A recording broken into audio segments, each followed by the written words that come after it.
හරි ළමයි මට පොඩි මෙසේජ් එකක් දාන්න ඔයගොල්ලන්ට මම කියන එක පැහැදිලිව ඇහෙනවද කියලා.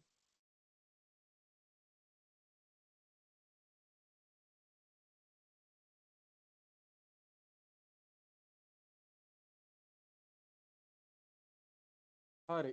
මේ අපි පටන් ගමු. එතකොට ගිය සතියේ මම වැඩක් කරන්න අපිට හම්බුන්නේ නැහැ. මම අර ඔයගොල්ලන්ට කරන්න ඕන ටික දේවල් ඒ විස්තර ටික කිව්වා. හරිද? එතකොට ඒ ටික හොඳට බලලා ගන්න පොතක් ගන්න. ඔයගොල්ලන්ටම කියලා නෝට් එකක් ගහගන්න ප්‍රශ්න හදන්න. ওই ටිකනේ මම මේ සරලව කිව්වොත් ওই ටික තමයි මේ වැදගත් දේවල්. ඊට අමතර දේවල් ගොඩක් කිව්වා. ඒ රෙකෝඩින් එක අහන්න. හරි. අපි අද පාඩමට යන්න. එතකොට මේකේ ළමයි ඕගොල්ලොන්ට ඩේටාබේස් කියලා සෙමෙස්ටර් 2 එකේ තියෙනවා සබ්ජෙක්ට් එක. සෙමෙස්ටර් 2 එකේ සබ්ජෙක්ට් ගත්තොත් දැන් මේ මොකද සෙමෙස්ටර් ඔන් බෝඩින් කියලා එකක් නේ තියෙන්නේ මේක. ඒ කියන්නේ මේක ප්‍රී සෙම්. එහෙම නැත්නම් ෆවුන්ඩේෂන් ප්‍රෝග්‍රෑම් එකක් වගේ. මේකෙන් ඔයගොල්ලන්ට පේපර් එකක් දෙන්නේ නැහැ. නමුත් මේකේ තියෙන දැනුම ඕගොල්ලන්ට අනිවාර්යයෙන් සෙමෙස්ටර් 1 එකේ නෙවෙයි සෙමෙස්ටර් 2 එකේ උවමනා වෙනවා. එතකොට මම නෝට් එක හදද්දි පොඩ්ඩක් අර වැඩියෙන් කෑලි දාලා හැදුව ටිකක්. මෙන්න මේ වගේ අර තියෙන ඒවා ටිකක් දාලා නෝට් එක හැදුවා. හරිද? එතකොට අපි අද ලොකු ලෙස පළවෙනි ලෙසන් එක ලොකුවට බරක් ගන්න නැතුව මේකට කරගෙන යන්න. ඉතින් මේක මේ දැන් හැම වෙලේම මෙහෙමයි. පාඩම් කරන්න තියෙන දේවල් තියෙනවා. අවබෝධ කරගන්න දේවල් තියෙනවා. හරිද? ඕගොල්ලෝ හැම වෙලේම try කරන්න අවබෝධ කරගන්න. ඒ කියන්නේ මෙහෙමනේ. අපිට මොකක් හරි කටපාඩමක් කරන්නකෝ දැන් ඕගොල්ලෝ අපි දන්නකෝ මොකක් හරි ඕගොල්ලන්ගේ ශ්‍රී ලංකා ජාතික ගීය. ශ්‍රී ලංකා ජාතික ගීය කියන එක අපිට අවබෝධ කරගන්න බෑ. අවබෝධ කරගන්න පුළුවන්. ඒ කියන්නේ ලංකාවේ ජාතිය ගැන ඊළඟට එක එක වෙන කියන්නේ. එතකොට නමුත් ඒකේ වටිනාකම තියෙන්නේ කටපාඩම් කිරීම තුල. ඒ කියන්නේ ජාතක ගීය අවබෝධ කරගන්න බඩ නැහැ. ජාතක ගීය කියන දේ අපි කටපාඩම් කරන්නේ. හරිද? නමුත් සමහර දේවල් තියෙනවා අපි අවබෝධ කරගන්න ඕන. අවබෝධ කරගන්නවා කියන්නේ කටපාඩම නෙවෙයි. එතකොට ඒ කියන්නේ මේ හරිද? එතකොට නිකන් එකක් ගත්තොත් අපි data known raw facts concerning people object event or other entities data has little or no meaning on its own database store data මේ වගේ එකක් ගත්තොත් මේක අපි කටපාඩම් කරන්න එපා. ඕගොල්ලෝ මේක අවබෝධ කරගන්න. ඒ කියන්නේ මොකක්ද මේ කියන්නේ? ඕගොල්ලන්ගේ භාෂාවෙන් ඕගොල්ලන්ට data කියන්නේ මොකක්ද කියලා කියන්න පුළුවන් නම් හරි. සිංහලෙන් හරි කමන්නේ. ඉංග්‍රීසි වලින් හරි කමන්නේ. මේ විදියටම වෙන්න ඕනේ. මොකද data කියන්නේ මෙන්න මේකමයි කියලා මේ ලෝකේ කොහොමද ඩෙෆිනිෂන් එන්නේ. එක එක්කෙනාට එක එක විදියට data කියන එක අර්ථ දක්වන්න පුළුවන්. හරිද? එතකොට ඕගොල්ලෝ මොකද්ද? තියරි පාඩම් වල ගොඩක්ම අවබෝධ කරගන්න එක ගැන හිතන්න. අවබෝධ කියන්නේ තේරුම් ගන්න. ඔයාට අවබෝධ වුණා කියලා ඒක කියන්නේ ඔයාට ඒක වෙන කෙනෙක්ට කියලා දෙන්න පුළුවන්. ඒ කියන්නේ පොතක්වත් බලන්නේ නැතුව මට අවබෝධ වුණා නම් data කියන්නේ මෙන්න මේක කියලා වෙන කෙනෙක්ට කියලා දෙන්න පුළුවන්. ඊළඟ කාරණේ මේක කරද්දී දැන් මේ ලෙසන් එක කරද්දී අනිවාර්යෙන් උදාහරණයක් යන්න. මේක උදාහරණයක් විදිහට data කියන්නේ මොකක්ද කියලා මේ තියරි එක යන්න එපා. උදාහරණයක්. ඊට පස්සේ data එක information එක වෙනස් වෙන තැන උදාහරණයක් යන්න. නේද? knowledge එක කියන තැනට උදාහරණ විදිහට මතක තියාගන්න. උදාහරණ විදිහට මතක තියාගාම ඒක තියාගත්තා මේක ගොඩක් කල් යනකම් ඕගොල්ලන්ට මතක් වෙනවා. කියන්නේ උදාහරණයක් නැත්තම් ඔයාට හිතා ගන්නම් බැරි නම් මේ තියෙන්නේ cloud තියෙනවා, Gemini තියෙනවා, Perplexity තියෙනවා, ඊළඟට ChatGPT තියෙනවා. ඒ වගේ එකකට මේක දාලා මට මේවට හොඳ උදාහරණයක් දෙන්න කියලා ලියාගෙන ඒක ඔයාගේ නෝට් එකේ තියාගන්න. හරිද? එහෙම ඔයගොල්ලෝ නෝට් එකක් හදා ගන්නවා නම් ඒක ගොඩක් හොඳයි. එහෙම නැත්නම් මෙන්න මේ තියෙන නෝට් එක මේ නෝට් එක print out එකක් ගන්න. මේ මං කියන අනිවාර්යෙන් අපිට අතට අහුවෙන නෝට් එකක් ඕනේ. අතට අහුවෙන නෝට් එකක් නැතුව අමාරුයි. يعني මං දන්නේ මේ අනිත් අයට පුළුවන්ද කියලා. ගොඩක් වෙලාවට ඕගොල්ලන්ට අතට අහුවෙන නෝට් එකක් තියාගන්න. ඒ නෝට් එක තියාගන්න මේක print out ගන්න කියන්නේ මේකේ මේ හිස්තැන් වල ඕගොල්ලන්ට තේරෙන භාෂාවෙන් ඉංග්‍රීසි වලින් හරි කමන්නේ. දැන් මේක තව ඉංග්‍රීසි වලින්. එහෙම නැත්නම් මේක සිංහලෙන්. ඒ වගේ මේ මෙතන අහුමුළු වල ලියා ගන්න ඕගොල්ලන්ට තේරෙන ඒවා නොතේරෙන ඒවා ඒ වගේ ඒවා මේ අහුමුළු වල ලියා ගන්න. හරිද? මම මේ නෝට් එක නම් පොඩ්ඩක් හදද්දී එහෙම හිතුවේ නෑ. හරිද? මං ඊළඟ නෝට් හදද්දී පොඩ්ඩ ඉඩ තියන්නම්. මෙන්න මේ වගේ පොඩි චුට්ටක් ඉඩ තියන්නම් ඕගොල්ලන්ට කැමති දෙයක් ලියා ගන්න. හරිද? දැන් මේ වගේ එක ලියාගත්ත හැකිනේ. එහෙම බෑ. මේකට අදාළ එකක් ලියන්න ඕනේ මෙතන. හරිද ඊළඟට මේ නෝට් එකේ දැන් ඔයගොල්ලෝ අලුත්ම අයනේ මම හිතන්නේ සිංහල මීඩියම් කරන්නේ නැත්තේ A level. එතකොට ඉංග්‍රීසි මීඩියම් කරපු අයත් ඉන්නවා. සිංහල මීඩියම් A level කරපු අයට සමහර වචන අපි දන්නේ නැති වචන තියෙනවා. හරිද මම දැම්මා මම දැක්කා මගේ පොත මට පෙන්වන්න මේ පොත හම්බුනේ රතු පාටෙන් ඉරි ඇඳලා සිංහල වචන පුරවල. ඒක කිසි ප්‍රශ්නයක් නැහැ. ඉංග්‍රීසි බෑ කියලා කිසි දෙයකට බය වෙන්න එපා. හරිද ඉංග්‍රීසි බැරුණත් ඕගොල්ලන්ට මේක කරන්න බලුව. ඕගොල්ලන්ට ඕනේ ජෙනරල් ඉංග්‍රීසි පොඩ්ඩකුයි අවබෝධ කර ගැනීම තමයි. ඒ කියන්නේ ඕගොල්ලන්ට මුල් සෙමෙස්ටර් එකේ තියෙන්නේ මේ කියන දේ තේරුම් ගන්න බැරි වෙන එක. ඒ කියන්නේ භාෂාවේ ගැටලුවක් ආවොත් මේගොල්ලෝ මේ කියලා දෙන දේ තේරුම් ගන්න බැරි වෙන එක. එතකොට ඕගොල්ලෝ කරන්න ඕනේ භාෂාවේ ගැටලුව නැති කරගන්න. ඒක කරන්න කාලයත් එක්ක ඉංග්‍රීසි පුළුවන් වෙනවා. නමුත් ආපු ගමන් කරන්න බැරි නිසායි මම කියන්නේ හරි දැන් මෙතන මොකක් හරි අපි වචනයක් ගමුකෝ appropriate කියන වචනේ ඔයගොල්ලෝ තේරුම දන්න. එතකොට ඔයගොල්ලෝ මොකද්ද කරන්නේ? මේ appropriate කියන වචනේ යටින් රතු පාටෙන් ඉරක් ඇඳගන්න. මෙහෙම යටින් ඉරක් ඇඳ ගන්න. ඊළඟට සිංහලෙන් ලියා ගන්න මෙතනින් appropriate කියන්නේ සුදුසු. ගැළපෙන. හරිද? ඒ වගේ සුදුසු ගැළපෙන කියලා මොකක් හරි වචනයක් ලියා ගන්න එහෙම. ඒ වගේ එකකින් ඔයගොල්ලෝ ඊළඟ පාර නෝට් එක කියවද්දි appropriate කියන එක ආයි හොයන්න ඕනේ. ඔයා දන්නවා මේක සුදුසු නැත්තම් ගැළපෙන කියලා වගේ තේරුමක් තියෙන්නේ. එහෙම අපි කරන් යන්න. හරි ඒ ටික තමයි මුලින් කියන්න ඕනුනේ. හරි. එතකොට අපි අද පාඩමට යමු. එතකොට මේ ෆවුන්ඩේෂන් එකෙන් ඔයගොල්ලන්ට ඩෙප්ත් යන්නේ නැහැ. පොඩ්ඩක් උඩින් අත ගහලා තියෙන්නේ. සිලබස් එක එහෙම උඩින් අත ගහලා තියෙන්නේ. හරි. එතකොට අපි අද ඩේටාබේස් කරමු. මම මේ අද මේ නෝට් එක ඉවරුණාම නවත්තනවා. අපි ඊළඟ සතියේ ප්‍රෝග්‍රෑමින් එකක් කරමු. ප්‍රෝග්‍රෑමින් ඩේටාබේස් දෙකම ඕනේ. ඒ කියන්නේ ඔයගොල්ලෝ දැන් ඔයගොල්ලන්ගේ දැන් සාමාන්‍ය කරලා යන ජොබ් එක SC කියමු software engineering කිව්වොත් ඕගොල්ලන්ට අනිවාර්යෙන් ප්‍රෝග්‍රෑමින් ඕනේ. ඒ වගේම අනිවාර්යෙන් ඩේටාබේස් උත් ඕනේ. මොකද ප්‍රෝග්‍රෑමින් එකකින් අපි ප්‍රොජෙක්ට් එක ඩෙවලොප් කරනවා. එතකොට ප්‍රොජෙක්ට් එක ඩෙවලොප් කරද්දී අනිවාර්යෙන් අපිට ඩේටාබේස් එකක් ඕනේ. ඒ ප්‍රොජෙක්ට් එකට අදාළ ඩේටා අපි ඩේටාබේස් එකේ දානවා. ප්‍රොජෙක්ට් එක ඩෙවලොප් කරන්න ප්‍රෝග්‍රෑමින් ඕනේ ඩේටාබේස් එකක්. ඒ ඩේටාබේස් ප්‍රෝග්‍රෑමින් එක ළඟින් යන ගොඩක් වමනා වෙන දෙකක්. අනිත් එක වෙබ් ඩෙවලොප්මන්ට්. ඒ කියන්නේ ඔයා ඩෙවලොප් කරන්නේ ඩෙස්ක්ටොප් ඇප්ලිකේෂන් නේද? ඒ කියන්නේ මේ මැෂින් එකේ තියෙන එකක්ද? දැන් මෙන්න මේ මොනවාද මේවා desktop application WhatsApp desktop application නැති. ඊළඟට මේ මීඩියා ප්ලේයර් එක ඩෙස්ක්ටොප්. එහෙමද? එහෙම නැත්නම් ඔයා වෙබ් පේජ් එකක්ද Facebook වගේ එකක්ද ඩෙවලොප් කරන්නේ? අන්න ඒක මත වෙනස් වෙනවා.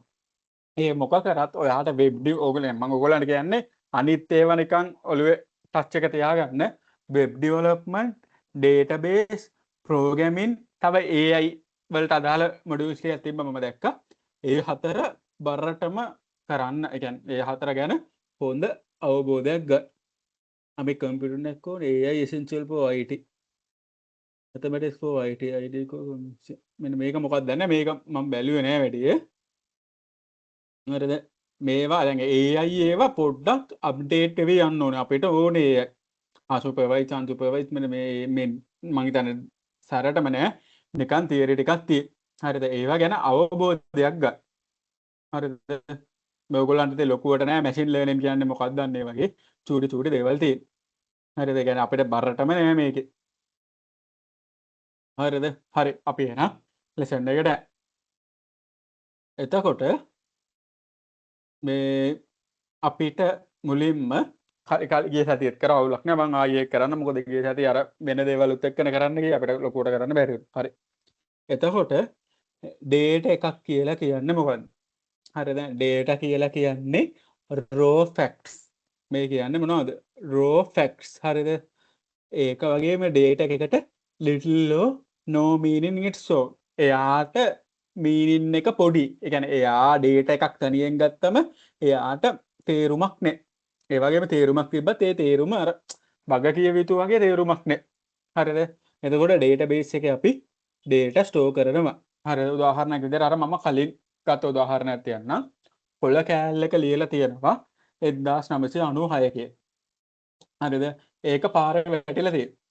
මිනිස්සෙක් ඇවිල්ලා ඒක අහුලලා 1996 කියවන. හරිද? 1996 කියවුවම එයාට අයිඩියා එකක් නැහැ 1996 කියන්නේ අවුරුද්දක් 1996 කියන්නේ මොකක් හරි පාස්වර්ඩ් එකක් 1996 කියන්නේ මොකක් හරි අපි හිතන්නකෝ අකුරු හතර මොකද්ද මේ ෆෝන් එකේ කෝඩ් එක 1996 කියලා කියන්නේ මොකක් හරි තව එකකින් ඉරිච්ච කෑල්ලක්ද? ඒ කියන්නේ ඒ කොළ කෑල්ලේ තව ලොකු කොළයක පොඩි කෑල්ලක් 1996. ඒ වගේ මෙයාට හිතන්න පුළුවන් පරාස ගොඩක් තියෙනවා. එයාට ඒ කොළේ කිසිම වැලියු එකක් නැහැ. ඒකේ වැලියු එකක් නැහැ කියන්නේ ඒ දත්තය මොකක්ද කියන්නේ එයා දන්නේ නැහනේ. ඒක තමයි කියන්නේ little or no meaning. ඒ කියන්නේ ඒක මොකක්ද ඒක process කරලා නැහැ. හරිද? ඊට පස්සේ information කියනවා data that has been processed and present in a form suitable for interpretation. Data that has been processed. මේක හොඳටම ඇති. හරිද? information එක කියලා කියන්නේ ඒ 1996 තියෙන කොළේම කවුරු හරි ලියලා තියෙනවා කියමුකෝ. මේ තියෙන්නේ local number එක. හරිද? එතකොට එයා දන්නවා මේ කියන්නේ 1996 කියන local number එකට අදාළ data. හරිද? ඒ කියන්නේ යාට local number එක හම්බුණා කියලා යාට වාසියක් හම්බ වෙන්නේ නැති වෙයි. නමුත් එයා දන්නවා දැන් මේ data කියන්නේ මොකක්ද? මේ data එක මොකක්ද? මේ data එකෙන් කියවෙන්නේ මොකක් ගැනද? මේකට meaning එකක් තියෙනවා කියලා එයා දන්නවා. හරිද? එතකොට එයාට පුළුවන් මොකක් හරි decision making එකක් ගන්න. දැන් 1996 කියලා නිකන් කොලයක් හම්බුණා කියලා එයා ඒ කොලේ බැලුව විසි කරා. හරිද? 1996 කියන්නේ ලොක එකක නම්බරයක් කියලා හිතුවොත් එයාට සමහරවිට හිතනවා මේක ලොක නම්බරයක් මේක කාගෙන් හරි නැති වෙච්ච එකක්. මේ අහල පහල මොනවත් ලොක තියෙනවා නම් මං එතනට කියලා මේක බාර දෙනවා මේ ඒගොල්ලන්ට අදාළ මොකක් හරි දෙයක් වෙන්න පුළුවන්. ඒ වගේ අයිඩියා එකක් ගන්න ඕනේ. අර එයාට ඒ data එක මත හිතලා දැන් data නෙමෙයි data එක අපි process වෙලානේ තියෙන්නේ. process කරා කියන්නේ data එකට එක්ක value එකක් දුන්නා. මොකද්ද දුන්නේ? data එක අපි describe කරා. නේද? එතකොට ඒ data එකට value එකක් add වෙනවා. අන්න එතකොට ඒක information එකක් වෙනවා.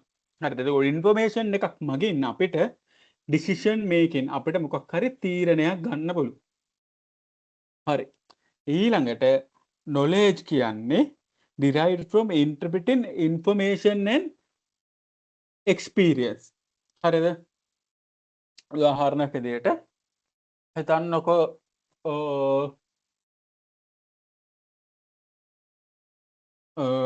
ඔන්න හරි knowledge එක කියන එක මම ඒක වෙන උදාහරණයක් ගන්නම්.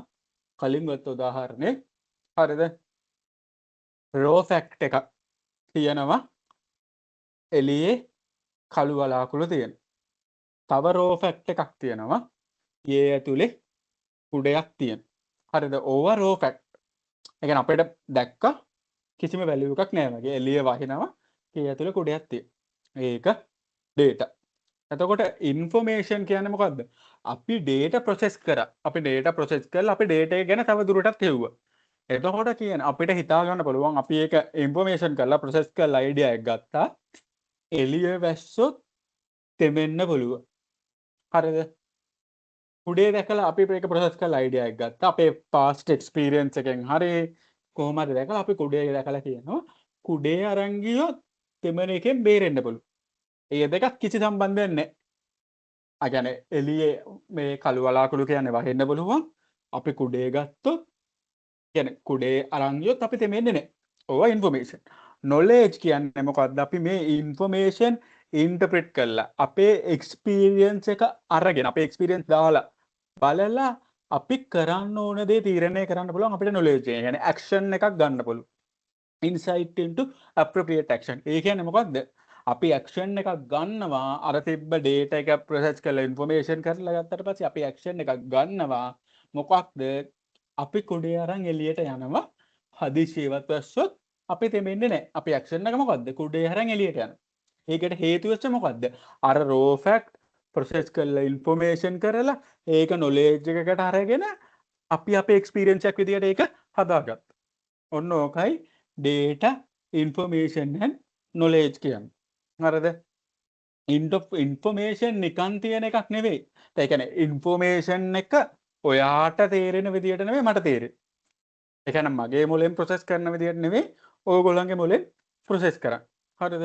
ඒ කියන්නේ උදාහරණ එක කියන්නේ ඔයා මේ ජීවිතයේ තාලේ මේ දක්වා ඔයාට මුහුණ දෙච්ච අත්දැකීම් වලින් ඔය information එක process කරන විදිය මට වැඩිය වෙනස් වෙන්න පුළුවන්. හරිද? හිතන්නකෝ ඔයා සර්පය ගැන හොඳට දන්නවා. හරිද? එතකොට අපි සර්පයෙක් දැක්කොත් අපි දුවයි කෑ ගහගෙන. මම දුවයි. මම බයයි සර්පයන්ට. සර්පය දැක්කොත් මම කලබල වෙනවා. මම දුවයි. නමුත් ඔයා සර්පෝ එක්ක පොඩි කාලේ හැදිලා වැඩිලා හිටියා නම් ඔයා සර්පෙත් දැක්කම ඔයා බලයි මෙයා විෂයද, නිර්විෂයද, අදිවිෂයද, උග්‍ර විෂයද, නිර්විෂ නම් ඔයා ළඟට ගිහිල්ලා ඉඳි. හරිද? ඒ කියන්නේ ඒ ඉන්ෆෝමේෂන් එක මොකද්ද? ඉන්ෆෝමේෂන් එක අපි සර්පෙත් දැක්කා. මට එතනින් එහා මට ප්‍රොසෙස් කරගන්න බෑ. මට සර්පය මෙයා නිර්විෂයද, අර විෂයද, මේ විෂයද මම දන්නේ. මම පැනික් වුණා. මගේ නොලෙජ් එකට අනුව මට කියන්න එතනින් දුවලා යන්න. මගේ ඇක්ෂන් එක එතනින් මං අයින් වෙනවා. මට සර්පය ගැන අයිඩියා නැහැ. ඔයාගේ නොලෙජ් එක ඊට වැඩි වෙනස් වෙන්න පුළුවන්. ඔයාගේ ඉන්ෆෝමේෂන් එක ඔයා ප්‍රොසෙස් කරලා ඔයාගේ නොලෙජ් එක අනුව ඔයා සමහරවිට සර්පය අල්ලන්න පුළුවන්. ඔයා සමහරවිට ටක් ගාලා සර්පය ගැන දන්න කෙනෙක්ට කතා කරන්න පුළුවන්. ඒ වගේ දෙයක් කරන්න පුළුවන්. ඒකයි. කියන්නේ අපේ හැමෝම ඉන්ෆෝමේෂන් එකෙන් ගන්න නොලෙජ් එක වෙනස්. ඒක අපේ පාස්ට් එක්ස්පීරියන්ස් එක මත බරටම රඳා පවතිනවා. ඒ කියන්නේ ශ්‍රණික තීරණ. ඔහො. හරි. හරිද? එතකොට data is converted into information by program and queries, files and database store data not information. හරිද? එතකොට files and database ඇතුළේ data store කරන්නේ data කියලා කියනවා. හරිද? information store කරන්නේ නැහැ කියලා. ඒක එහෙම නැහැ. අපි information උත් store කරන අවස්ථා තියෙනවා. හරිද? එහෙම අපිට කියන්න බෑ. හරි. එතකොට data කියන්නේ raw exam marks කියලා කියනවා. ඒ කියන්නේ exam marks තියෙනවා කිසි තේරුමක් නැතුව. හරිද? ඊළඟට class average එක කියලා කියනවා. මෙන්න මේක average එක. class හරි student හරි average. එතකොට අපි class average එකට above ඉන්න නම් මොකද්ද knowledge එක? අපේ class average එක 61යි. අපිට subject දෙකක් තියෙනවා 61ට අඩු. අපි මේ දෙක improve කරගන්න ඕනේ. අපි class එකේ වැඩි පිටිපස්සෙන් ඉන්නේ මෙන්න මේ subject එකට 40 55. එතකොට revise week topic before the test කියන්නේ knowledge එක එන්නේ අපි මේක බලලා information එක analyze කරලා අපි මේ දෙක improve කරගන්න ඕන. ඔය වගේ දෙයක් තමයි තියෙන්නේ. මේ තියෙන්නේ data become useful only when it's processed into information and applied as knowledge to guide action. හරිද? ඒ කියන්නේ data facts ටික ඒක meaningful වෙන්න process කරනවා. ඒ කියන්නේ data එකක් process කරපුව ගමන් ඒක information එකක් එන්නේ නැහැ. ඒකේ මොකක් හරි meaning එකක්. ඒ කියන්නේ meaningful meaning නැහැ. තේරුමක් තේරුමක් තියෙනවා. හරිද? තේරුමක් කියන්නේ අපිට තේරුමක් නැති data තියෙනවනේ. තේරුමක් නැති information ගොඩක් තියෙනවා. හරිද? දැන් දැන් මම ඔයගොල්ලෝ කියමුකෝ ඔයගොල්ලෝ stock market එකේ මොනවද මේවා කරන්නේ? අපේ stock market එකේ business මේ මොනවද කොටස් අරගෙන ඒ සම්බන්ධයෙන් වැඩ කරන්නේ. හරිද? එහෙම තමකෝ. එතකොට එකම news එක මටත් එනවා ඔයගොල්ලන්ටත් එනවා. එතකොට මම පොඩ්ඩක් invest කරලා තියෙනවා. එතකොට මට මේ news එකට අනුව මම ගන්න action ඔයගොල්ලෝ ගන්න action වෙනස්. සමහර වෙලාවට ඔයගොල්ලෝ ඒක ignore කරනවා. ඔයගොල්ලන්ට ඒක වැඩක් නැහැ. දැන් මට පොඩ්ඩක් බලනවා මේක මම කරා නේද? මේක මොකක් හරි කරනවද? අලුත් එකක් ගන්නවද? තියෙන්න එක විකුණනවා. ඒ වගේ. يعني දැන් ඒ ඉන්ෆෝමේෂන් එක ගත්තොත් ඔයගොල්ලන්ට ඒක තේරුමක්ම නැහැ. හැබැයි මට ලොකු තේරුමක් තියෙනවා. ඒ වගේ තියෙනවා ඉන්ෆෝමේෂන් එකක් ගත්තත් ඒ ඉන්ෆෝමේෂන් එක මීනින්ෆුලි ප්‍රොසෙස් කරන්න ඕන. හරිද? හැබැයි සමහර කොච්චර මීනින්ෆුලි ප්‍රොසෙස් කරත් සමහර අයට ඒක වැඩක් නැහැ. එහෙමත් වෙන්න පුළුවන්. හරිද? එතකොට data කියන්නේ දැන් ATM banking වල අදාළ එකක් තියෙනවා.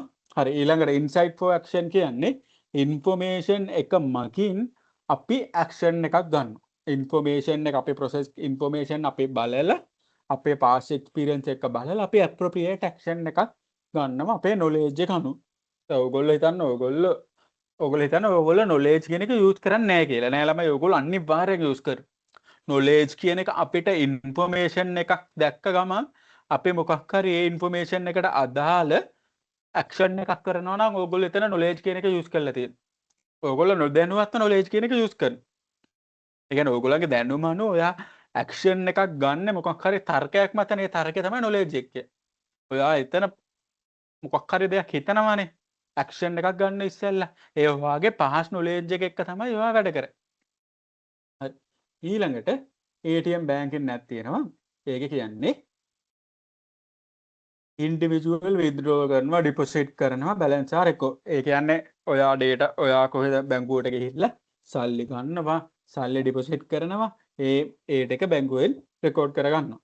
එතකොට ඉන්ෆර්මේෂන් එක විදියට මොකක්ද කරන්නේ? ඔයා ආර සල්ලි දාපුවා ගත්තුවා ඒගොල්ලෝ monthly statement එකක් විදියට account activity ටික summarize කරනවා. හරිද? ඒකට ඔයාගේ bank statement එක වගේ. එතකොට ඔයා මාසෙම කරපු ටික මේගොල්ලෝ හල්ලි පිළිවෙලට හදලා ඉන්ෆර්මේෂන් එකක් විදියට තියාගෙන ඉන්න. හරිද? knowledge කියන්නේ how to budget එක මට මතක නෑ budget එක. හරි how to budget කියලා කියමුකෝ. හරිද? මේ ඒක තියන්නකො how to budget කියන එක පස්සේ බලමු. හරිද? bank flags unusual spending. ඒ කියන්නේ බැංකුවෙන් ඔයාගේ ඉන්ෆර්මේෂන් එක තියාගෙන ඉන්නවා. ඔයා මෙන්න මෙච්චර ගාණක් මේ මාසේ වේදම් කරලා තියෙනවා මෙච්චර මේ ගාණක් අරන් තියෙනවා. හරිද? එක පාරට ඔයාගේ බැංකුවෙන් ඔයා හිතන්නකො ඔයා මුළු ගිය මාසෙටම 50000යි වේදම් කරලා තියෙන්නේ. 50000ක් අරගෙන පඩියෙන් දැටුණා පඩියෙන් 50000ක් අරගෙන.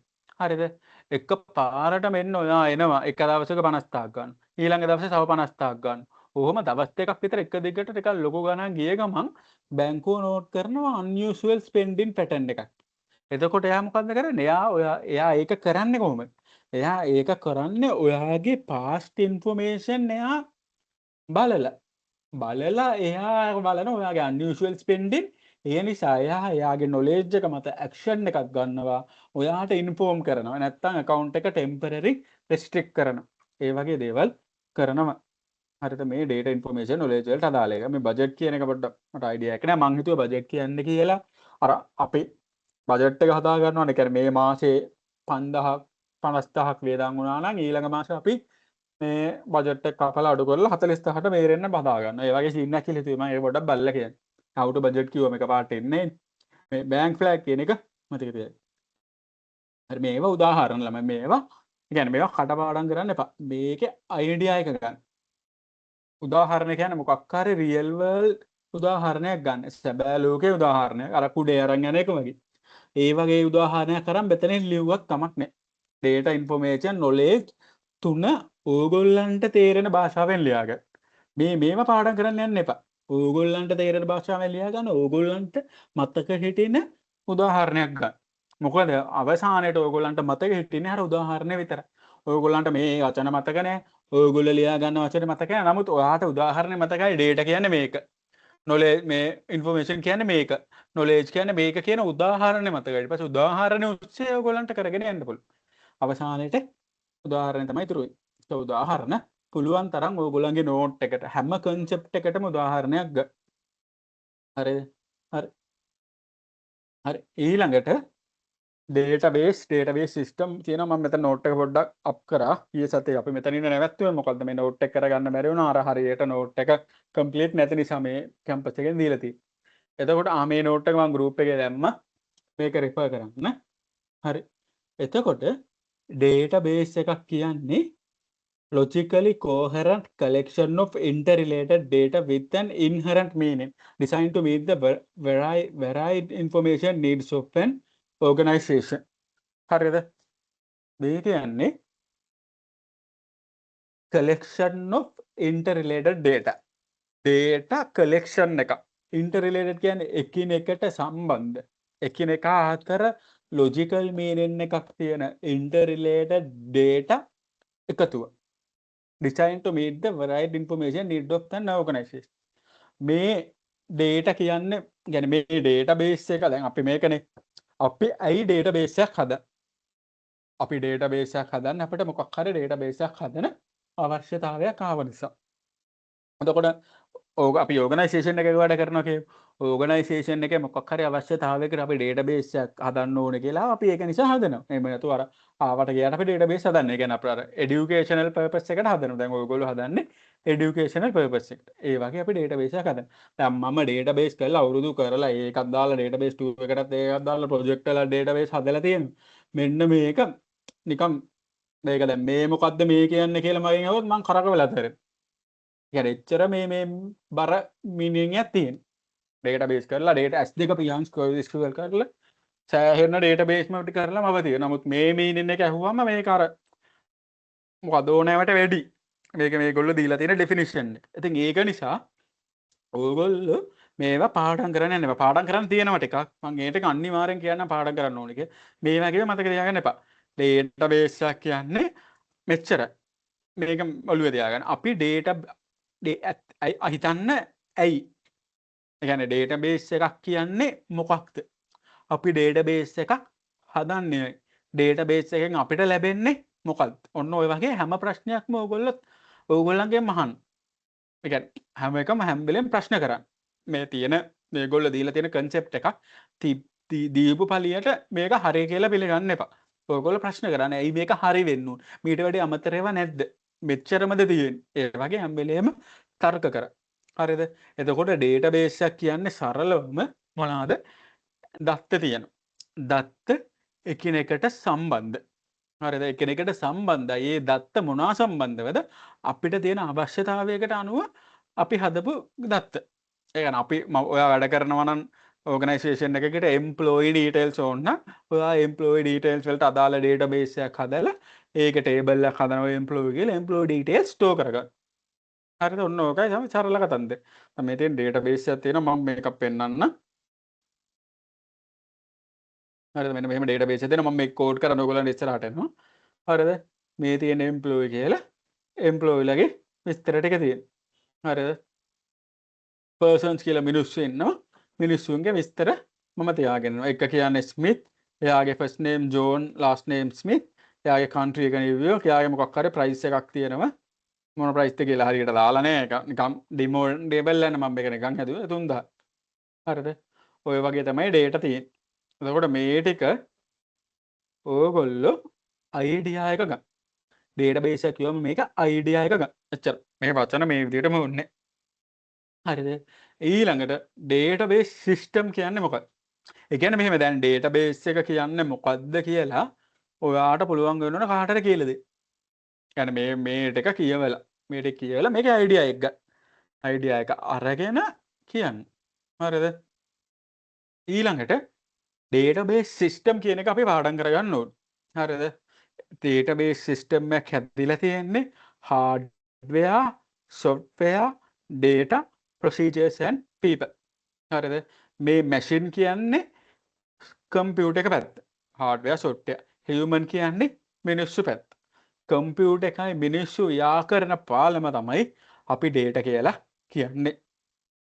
එතකොට මම මේක නිකන් ටක් ගාලා කියන්න යන්නම්. hardware කියලා කියන්නේ ඔයාගේ database එක තියෙන්න ඕන කම්පියුටර් එක. එහෙම නැත්නම් server එක නැත්නම් කම්පියුටර් set එකකට.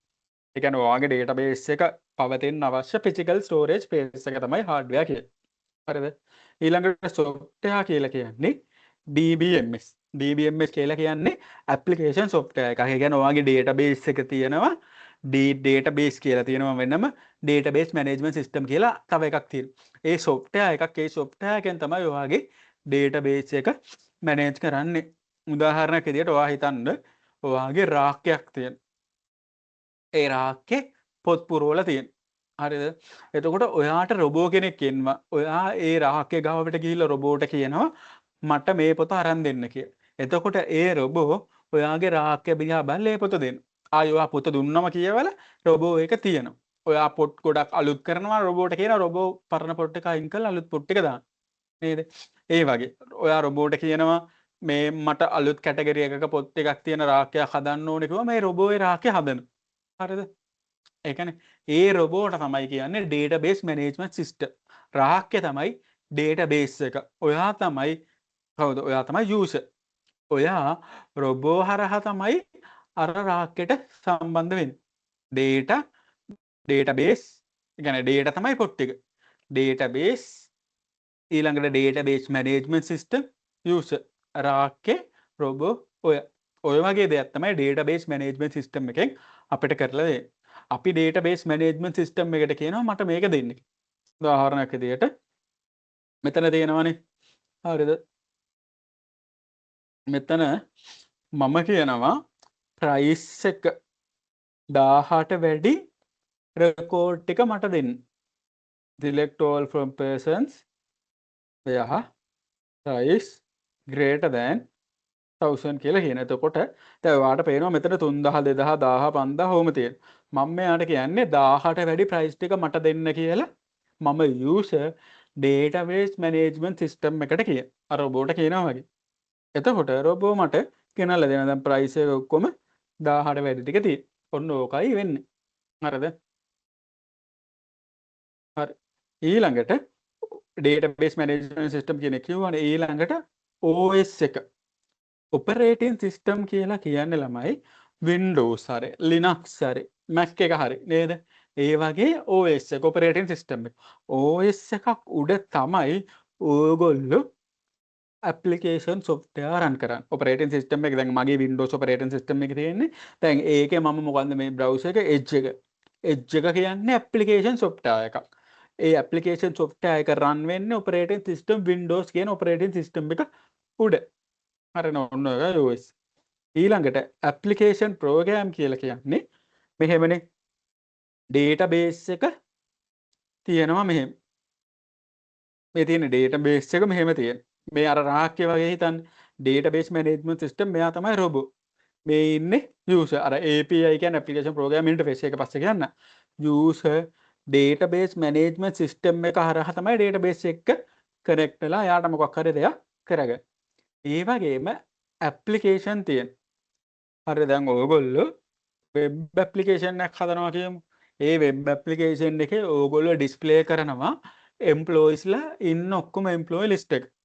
හරිද? ඒ වෙබ් ඇප්ලිකේෂන් එක ඕගොල්ලෝ ඩිස්ප්ලේ කරනවා ඉන්න ඔක්කොම එම්ප්ලොයි ලිස්ට් එක. දැන් මෙන්න මේ වගේ වෙබ් ඇප්ලිකේෂන් එක මෙන්න මේ වගේ එකක්. මෙහෙම එම්ප්ලොයි ලිස්ට් එක ඕගොල්ලෝ දීලා තියෙනවා. හරිද? එතකොට ඒක මොකක්ද කරන්නේ?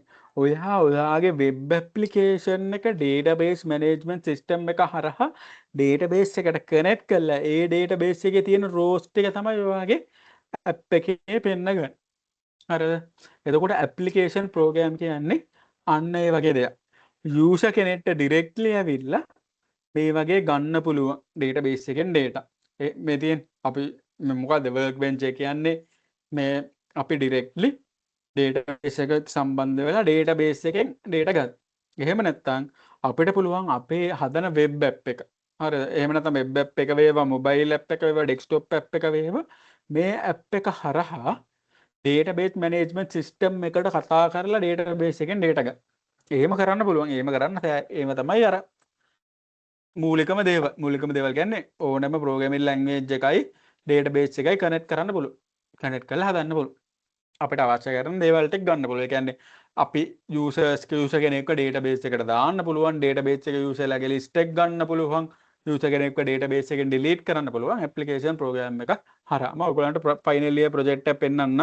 මම රන් කරන්න ඕන රන් කරලා පෙන්නන්න. එතකොට ඔයගොල්ලන්ට මම පෙන්නන්නම් කොහොමද අපි ඩේටාබේස් එකක ඩේටා කියන්නේ කෝඩින් ටික නෙවෙයි. ඒ කියන්නේ මම එකක් ඉන්සර්ට් කරලා පෙන්නන ඩේටාබේස් එකට වැටලා තියෙනවා කියලා. ඒ වගේ දෙයක් පෙන්නන්නම්. තව ටික දවසක් ගියා. හරිද? එතකොට මේකයි DBMS කියලා කිය. ඇප්ලිකේෂන් ප්‍රෝග්‍රෑම් කියලා කියන්නේ ඒක. ඊළඟට යූසර් ඉන්ටර්ෆේස් කියලා කියන්නේ මෙන්න මේක. මේ මොකද්ද? command line graphical user interface. හරිද? ඊළඟට තියෙනවා මේ තියෙන command line client කියලා එකක්. හරිද? ඒකේ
අයියෝ ළමයි කොයි වෙලේද මියුට් උනේ? සෝරි ළමයි මට මියුට් වෙච්ච එක තේරුන්නේ නැහැ. මට මියුට් වෙන තැන පොඩ්ඩක් කියන්න. කොතන එක්ස්ප්ලේන් කරද්දිද මියුට් උනේ කියලා? 39 දී මියුට් වෙලා තියෙන්නේ. විනාඩි දෙකකට ඉස්සෙල්ලා.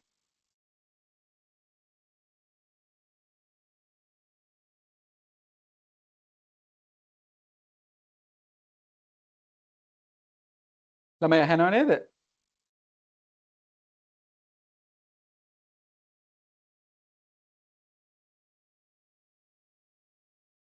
ඔව් මට පොඩ්ඩක් කියන්නකෝ මම ඕගොල්ලන්ට ඇහුනේ මම අන්තිමේට කොතන කියනකෝද? හાર્ඩ්වෙයාද, ඩේටාද, සොෆ්ට්වෙයාද?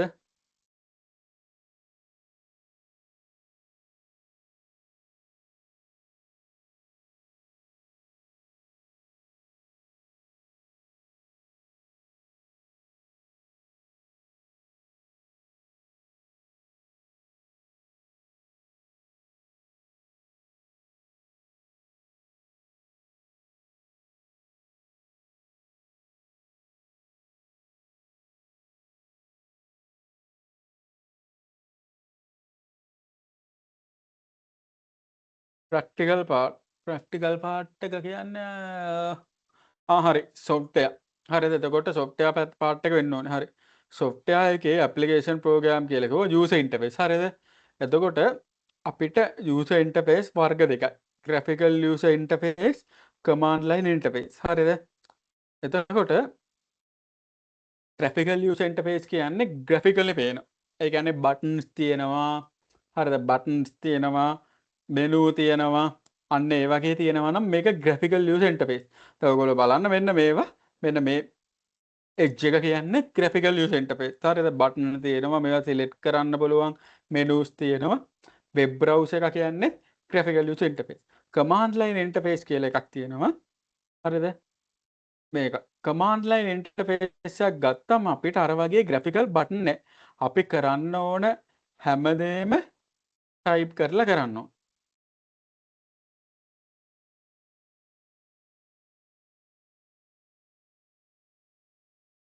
හරිද? අපි කරන්න ඕන හැමදේම type කරලා කරන්න. persons හරිද? ඔය වගේ type කරලා තියන්න. හරිද? එතකොට මේ දෙක මතක තියාගන්න මේ වගේ graphical user interface කියලා එකකුත් තියෙනවා.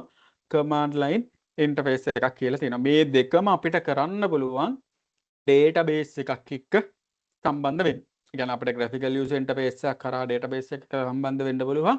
command line interface එකක් කරා database එක එක්ක සම්බන්ධ වෙන්න පුළුවන්. හරිද?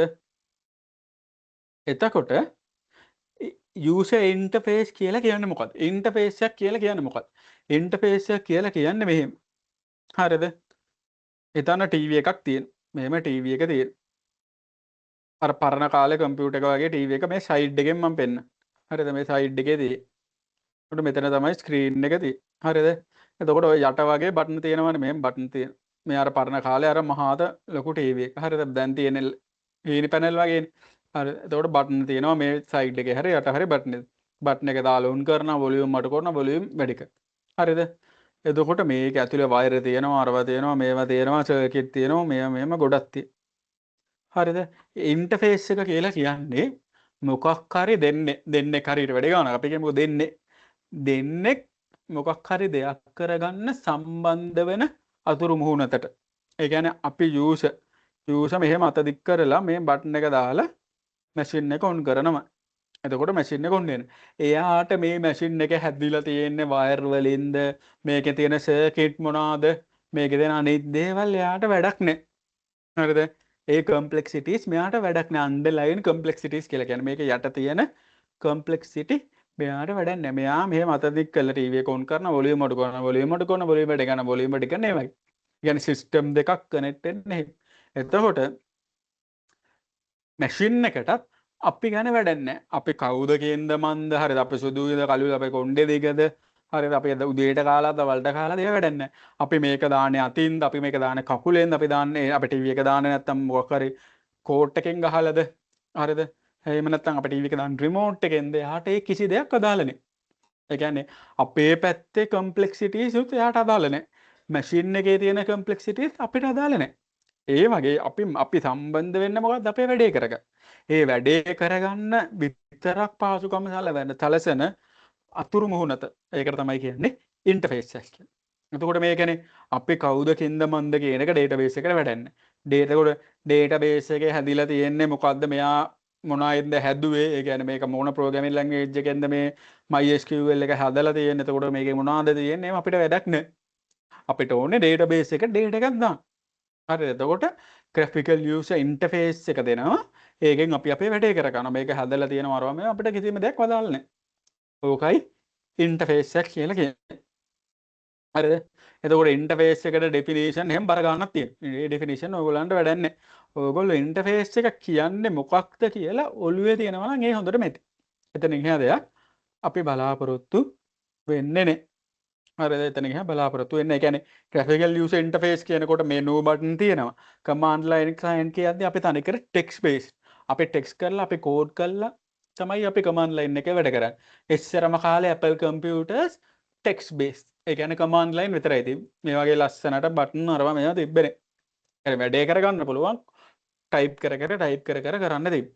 හරිද? එතකොට ඒ වගේ software කියලා අපිට මේ set එක තියෙනවා. හරිද? හරි. ඊළඟට hardware කරා software කරා ඊළඟට ඔයගොල්ලෝ දන්නවනේ data. data කියන්නේ මේකේ තියෙන core element එක information තියෙන්න පුළුවන්, data තියෙන්න පුළුවන්, text, numbers, images, video, sound මේ ඕන එක data. දත්තය. හරිද? ඊළඟට ඒක. මේක තමයි database එකේ store කරන content. ඊළඟට procedures කියලා කියන්නේ. procedures කියන්නේ guidelines and rules how database is designed. use and maintain. database එක අපි හදන්නේ කොහොමද? database එක use කරන්න කොහොමද? database එක maintain කරන්න කොහොමද කියලා තියෙන guidelines කියන්නේ මොකක්ද සිංහල වචනේ මේ කියන්නේ මේ නීති නෙවෙයි නීතිත් තියෙනවා rules උත් තියෙනවා rules සහ මාර්ගෝපදේශ වගේ වචනයක් තියෙනවා. ඒ කියන්නේ මේකෙන් අපිව guide කරනවා මෙන්න මේව කරන්න. ඒ වගේම තව නීතිත් තියෙනවා. නීති තියෙනවා මෙන්න මේ දේ ඔයාට කරන්න බෑ. හරිද? දැන් උදාහරණයක් විදියට මේකේ price එක 1500 price කියන මේ column එකක් හරිද? මේ පැත්තට කියන්නේ column මේ පැත්තට කියන්නේ rows. මෙන්න මේ කියන්නේ rows. මේ rows. මේ කියන්නේ column. column කියන්නේ ඒක මට select කරන්න බෑ. price එක යට තියෙන set එකට කියන්නේ column කියලා. එතකොට මේ column එකට අපි දාන්න ඕනේ කියන්නේ මෙහෙම. හරිද? ඔයාට ප්‍රධාන වර්ග දෙකක් තියෙනවා data type කිය. ඒ කියන්නේ දත්තවල type. එකක් integer. integer කියන්නේ ඉලක්ක. අනිත් එක වාචා. එහෙම නැත්නම් string. ඒ කියන්නේ අකුරු. හරිද? එතකොට database එකේ තියෙන නීතියක් තමයි ඔයාගේ price එක. මම මේක නිකන් පෙන්නන්නම් ඔයගොල්ලන්ට. හරිද? ඔයාගේ price එක integer. integer කියන එක දන්නවනේ integer කියන්නේ පූර්ණ සංඛ්‍යාව. ඔයාගේ price එක integer නම් ඔයාට මේ price කියන column එකට දාන්න පුළුවන් integer values විතර. හරි දැන් මම 1500ට නමක් දාමු වැරදිලා. hello කියලා දාලා හරිද? මම මේක මෙතන apply කරනවා. apply කරලා apply කරනවා. එතකොට ඔයාට පේනව නේද? error එකක් එනවා. there was an error while applying the SQL script to the database. හරිද? මේ තියෙන මොකක්ද error එක? incorrect integer value. ඒ කියන්නේ මොකක්ද? price එක දැන් මේ වැටිලා නෙවෙයි. හරිද? මේ revert කරන්න මේ අන්තිමේට දාපු එක තියෙන්නේ. price එක තියෙන්නේ integer අපි ඒකට වාචා. එහෙම නැත්නම් text. එහෙම නැත්නම් string value එකක් දාන්න ගියා. දාන්න ගියාම දාන්න දෙන්නේ. revert කියන්නේ පරණ state එකටම ගන්න. එතකොට 1500ම තියෙන්නේ. හරිද? ඒ වගේ rules තියෙනවා. rules කියන්නේ database එකට අදාළ නීති. guidelines කියන්නේ අපි database එක හදන්න අපිට දෙන guidelines. මෙයා මෙහෙම කරොත් ඔයාට ඒක වාසිදායකයි. ඒ කියන්නේ එහෙම. ඒ වගේ අපිට rules සහ guidelines කියලා තියෙනවා. ඒවට අපි කියන්නේ procedure එක ක්‍රියාපටිපාටි. procedure එක මම කියන්නේ ක්‍රියාපටිපාටි තමයි සිංහල නම්. හරිද? එතකොට instructions best practice for working with the database. ඒවති. ඊළඟට අන්තිම එක users people. peoples වර්ග දෙක. end users ප්‍රැක්ටිෂනර්ස්. end usersලා කියන්නේ ඒගොල්ලෝ තමයි database එක use කරන්නේ. උදාහරණයක් විදිහට කම්පැනි එකකට හැදුවොත් මැනේජර්ස්ලා ඒක එම්ප්ලොයිස්ලා ඒගොල්ලන්ගේ වැඩ සඳහා database එක පාවිච්චි කරන මිනිස්සු. හරිද?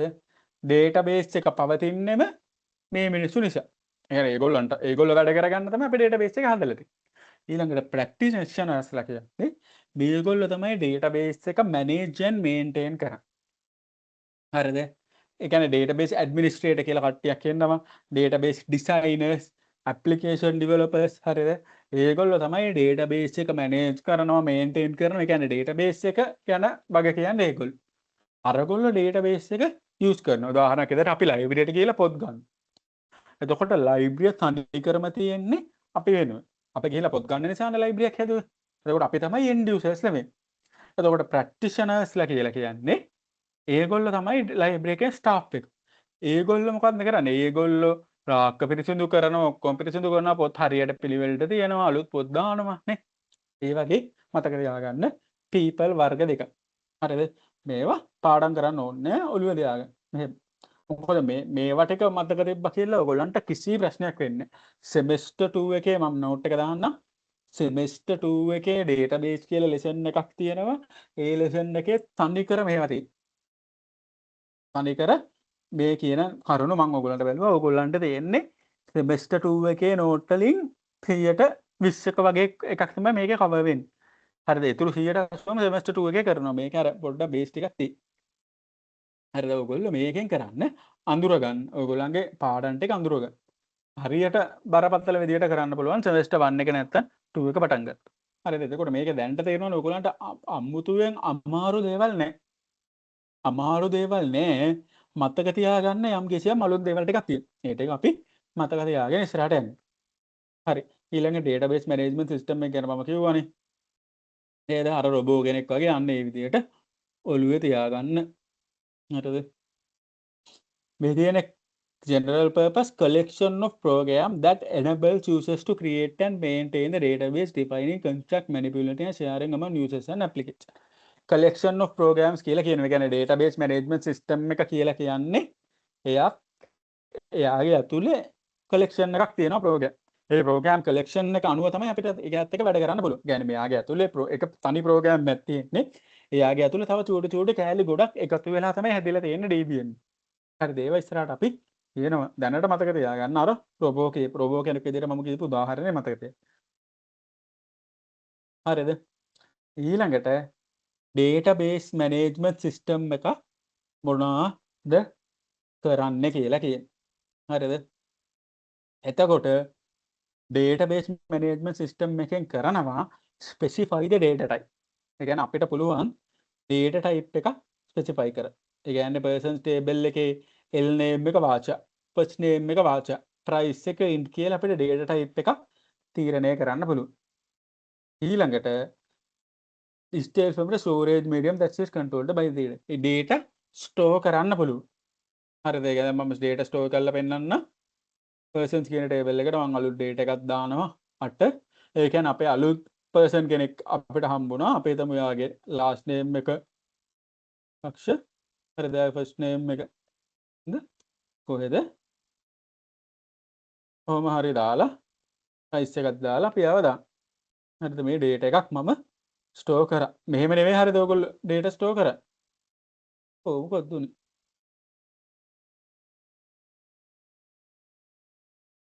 මොකක් කරේ වුණා? ආයි දාන්න.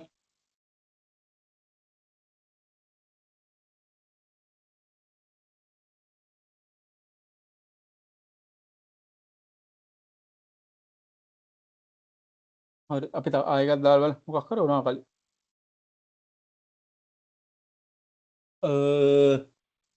duplicate entry මේක 8 කියලා රෙකෝඩ් එකක් කලින් දාලා තියෙනවා delete නම්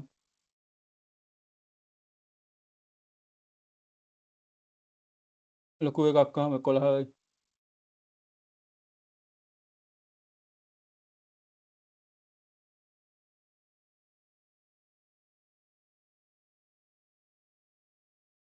පොඩ්ඩක්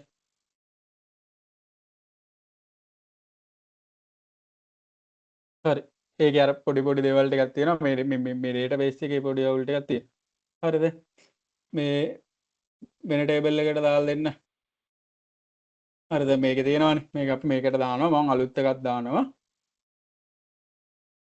සුනිල් විමල් කමල් නිමල් අමල් කියලා මේක දාලා දාන්න. හරිද? දැන් ඔයාලට පේන රෝස් 4යි තිබ්බේ. මම ඇප්ලයි කරාම හරිද? අමල් කියන රෝ එක මේකේ වැටිලා තියෙනවා. බේනවාද අමල් කියන රෝ එක වැටිලා තියෙනවා. හරිද? ඒ වගේ අපිට data දාන්න පුළුවන්. හරිද? ඔහොම නෙවෙයි අපි data දාන්න. මෙහෙම data දාන්න පුළුවන් නම් ලේසි. නමුත් ඔයගොල්ලන්ට ඉගෙන ගන්න තියෙනවා. මෙන්න මේ කෝඩ් එකක් විදිහට අපි data දාන්නේ කොහොමද කියලා. හරිද? insert into කියලා keyword එකක් තියෙනවා. insert into 2000 employee values කියලා එහෙම දාලා තියෙනවා. අපි SQL කියලා පාඩමක් තියෙනවානේ. එතකොට අපි ඒක කරමු. මේ වගේ අපිට data දාන්නත් පුළුවන් කියලා මතක තියාගන්න. හරිද? ඊළඟට manipulate කියන්නේ retrieve data. හරිද? ඒ කියන්නේ retrieve data. මට data එකක් ගන්න ඕනේ. retrieve කියන්නේ select කරන්න ඕනේ. මට data එකක් ගන්න ඕනේ. එයාගේ first name එක නේ එයාගේ first name එක K අකුරෙන් පටන් ගන්න. මෙයා name like කියලා දානවා. මේව බැරිනවට කමක් නැහැ. මේව අපි තාම කරලා නැහැ. මම කියන්නේ අපිට කරන්න පුළුවන් වැඩ ගොඩක් තියෙනවා. first name එක K අකුරෙන් පටන් ගන්න. ඔව්. එතකොට K අකුරෙන් පටන් ගන්න first name එක තියෙන අය විතරක් එනවා. හරිද? දැක්කද? K අකුරෙන් පටන් ගන්න first name එක තියෙන අය එනවා. ඒ වගේ කරන්න පුළුවන්. හරිද? හරි. හරි. ඊට පස්සේ share කරන්න පුළුවන්. හරිද? මේක අපිට share කියන එක මට ඔයගොල්ලන්ට පෙන්වන්න විදියක් නැහැ. මේ මෙතන අපේ එක user කෙනෙක් නේ ඉන්නේ. එතකොට එකම වෙලාව share කියන්නේ මෙහෙම. හිතන්න මෙහෙම employee කියලා තියෙනවා මොකක් හරි කොරි එකක්. හරිද? මේ ගහපු කොරි එකකට අනුව තමයි මේක ඇවිල්ලා තියෙන්නේ. මේ හිතන්න එපා. එච්චර employee කියලා කොරි එකක් කියන්නේ employee කියලා table එකක් තියෙනවා. හරිද? එතකොට මේ table එකට එකම වෙලාවේ users ලා 100 දෙනෙක්ට මේ වගේ කොරි එක ගහලා මේ ටික බලන්න පුළුවන්. හරිද? එහෙම එකක් තියෙනවා. හිතන්න ඕගොල්ලෝ මොකක් හරි තියෙනවා පොතක්. ලයිබ්‍රරි එක රාක් එක පොතක් තියෙනවා. එකම වෙලාවේ 5 දෙනෙක් ඒ පොත දිහා බලන් ඉන්න. බලන්න පුළුවන්ද? ඔව් බලන්න පුළුවන්. හැබැයි එකම වෙලාවේ 5 දෙනෙක්ට ඒ පොත ගන්න පුළුවන්. අන්න බෑ. අන්න ඒ වගේ දේවල් ටිකක් තියෙනවා. එකම වෙලාවේ 5 දෙනෙක්ට මේක දිහා බලන්න පුළුවන්. හැබැයි එකම වෙලාවේ 5 දෙනෙක්ට මේක එඩිට් කරන්න බෑ. දැන් මැනේජ්මන්ට් කියන එක අපි එඩිට් කරන වෙන එකකට. හරිද? එහෙම එඩිට් කරන්න එකම වෙලාවේ දෙන්නේ නැහැ. ඔන්න ඕකයි කියන්නේ share කියලා. share කරන්න දෙනවා. multiple users ලාට program එකට access කරන්න දෙනවා. හැබැයි ඉන්න controlled way කියලා කියන්නේ ඒකයි. බලන්න පුළුවන් edit කරන්න අරම මේවා කරන්න බෑ. ඒකත් ඔයගොල්ලන්ට එච්චර අනවශ්‍ය තොරතුරක් ඔය ඉස්සරහට යන ඕකට කියන්නේ concurrently access කියලා. එකම වෙලාවෙ එකම data item එකක් users දෙන්නෙට මේ බලන එක. හරිද? තව තියෙනවා ඒක ඕනේ. දැන් මේ ටික මේ වගේ දේවල් අපිට කරන්න පුළුවන්. ඒ කියන්නේ මොනවද database එකක් හදන්න පුළුවන්, data type හදන්න පුළුවන්, table හදන්න පුළුවන්, data store කරන්න පුළුවන්, data වලට අපිට queries ගහලා අපිට අවශ්‍ය කරන data එක ගන්න පුළුවන්, අපිට මේ data වලින් report හදා ගන්න පුළුවන්. ඒ කියන්නේ මේ data දාලා මොකක් හරි chart JS හරි මොකක් හරි Google chart කියලා ඔහොම chart එකකට දාලා අපිට මොකක් හරි මේ pie chart එකක් වගේ හදා ගන්න පුළුවන්. හරිද? pie chart කියන්නේ මෙන්න මේ වගේ chart එකක් අපිට හදා ගන්න පුළුවන්. අපි මේ වගේ pie chart එකකට අවශ්‍ය data database එකෙන් ගෙනල්ලා අවශ්‍ය data ටික දුන්නාට පස්සේ අපිට chart එකක් generate කරලා තියෙනවා. මේවට API කියලා දෙනවා. ඒක හරි ලේසි ලොකු දෙයක් නෑ කරන්න. ඒ කියන්නේ අපි database එකෙන් හරි data ටික මෙයාට ගෙනල්ලා දුන්නා. මෙයා chart එක හදලා දෙනවා. හරිද? ඒතකොට අපි නෙවෙයි මේ chart එක හදන්නේ. මේ chart එක මේ කවුරු හරි මිනිහෙක් මේ chart එකට දාලා API එක කියලා කියන්නේ. හරිද? ඒ API එක හදලා තියෙනවා. අපිට කරන්න තියෙන්නේ මෙච්චරයි. database එකෙන් data ගත්තා. API එකට දැම්මා. API එක කනෙක්ට් කරා. එතකොට API එක විසින් අපිට මේ වගේ chart එකක් හදලා දෙනවා. හරිද? ඒ වගේ දේවල් අපිට කරගන්න පුළුවන්. හරිද? ඔන්න ඒක තමයි database එක කරන වැඩ ටික. හරිද? මේවත් මතක තියාගන්න කිසිම ඕනේ මේවා පාඩම් කරන්න මතක තියාගන්නත් ඕනේ. අපි ඩේටාබේස් එකක වැඩ කරද්දි මේවා ඔටෝ මතක එන්න. ඩේටාබේස් එකෙන් අපි එදිනෙදා කරන දේවල්. Database management system. හරි. ඊළඟට කියනවා ඩේටාබේස් මැනේජ්මන්ට් සිස්ටම් එකේ කම්පොනන්ට්. මේ කියන්නේ ඩේටාබේස් එකේ කම්පොනන්ට් නෙවෙයි. ඩේටාබේස් සිස්ටම් එකේ කම්පොනන්ට් නෙවෙයි. DBMS එකේ කම්පොනන්ට්. හරිද? ඒවා නිකන් මතක තියාගන්න ඕනේ. යුටිලිටීස් කියලා කියනවා. ඒ කියන්නේ ඩේටාබේස් එක බෑකප් කරා, රිකවර් කරා, සිකියුරිටි මොනවා හරි වලට නැත්නම් පර්ෆෝමන්ස් ටියුන් කරන්න යුටිලිටීස් කියලා දේවල් ටිකක් තියෙනවා. අර ඔයගොල්ලෝ යුටිලිටි බෙල්ට් එක කියලා අහලා තියෙනවද බැට්මෑන් ගේ? කියන්නේ එදිනෙදා ඕන වෙන යාගේ බෙල්ට් එකේ තියෙන ෆයිට් කරන්න ඕන වෙන අරම මේවා මෙඩිකල් ඒ වගේ ඒවා. ඒ වගේ මේ ඩේටාබේස් එකට මොකක් හරි සිකියුරිටි සයිඩ් එකේ බෑකප් කරන්න, රිකවර් කරන්න, පර්ෆෝමන්ස් වැඩි කරන්න ඒ වගේ යුටිලිටීස් කියලා තියෙනවා. ඊළඟට ඇක්සස් එන්ජින් කියලා එකක් තියෙනවා. මේවා අපිට පේන්නේ නැහැ. ඇක්සස් එන්ජින් කියලා කියන්නේ අපි අර ගහන කොරි එක තියෙන්නේ. කොරි එක කියලා කියන්නේ මෙන්න මේ වගේ එකකට. අපි මේ ගහන ස්ටේට්මන්ට් එක තියෙන්නේ. මේ ස්ටේට්මන්ට් එක රන් කරලා ප්‍රොසෙස් කරලා මේවා අරගෙන දෙන්නේ ඇක්සස් එන්ජින් එකේ. එහෙම එකකුත් තියෙනවා. ඊළඟට මෙටා ඩේටා කියලා කියනවා. මෙටා ඩේටා කියන්නේ ඩේටා ගැන තියෙන ඩේටා. උදාහරණයක් විදිහට employee දැන් persons table එකේ දැන් මේක දිහා බැලුවම අපිට තේරෙනවා persons table එක integer. person id එක integer type. fname එක වාචා type. තව මේ not null unique ඒවා මේවා තියෙනවා. ඒක ඉස්සරහට කියන්න. not null කියන එක දැනට මම නිකන් කියන්නම්. not null persons table එකේ ඔයගොල්ලන්ට පේනවා fname කියන එක not null. ඒ කියන්නේ මෙහෙම. fname කියන එක අපිට empty තියන්න බෑ. හරිද? මේ persons table එකේ පොඩි අවුලක් තියෙනවා.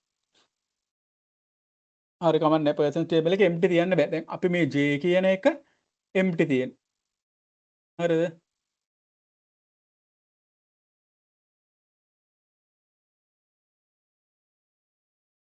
හරිද? null කියන්නේ empty. null කියලා අපි මේක apply කරනවා. එතකොට ඔයගොල්ලන්ට තේරෙනවා column fname cannot be null. හරිද? ඒ වගේ මේකේ data වලට අදාළ data තියෙනවා මේක ඇතුළේ. ඒවට අපි කියන්නේ metadata කියලා.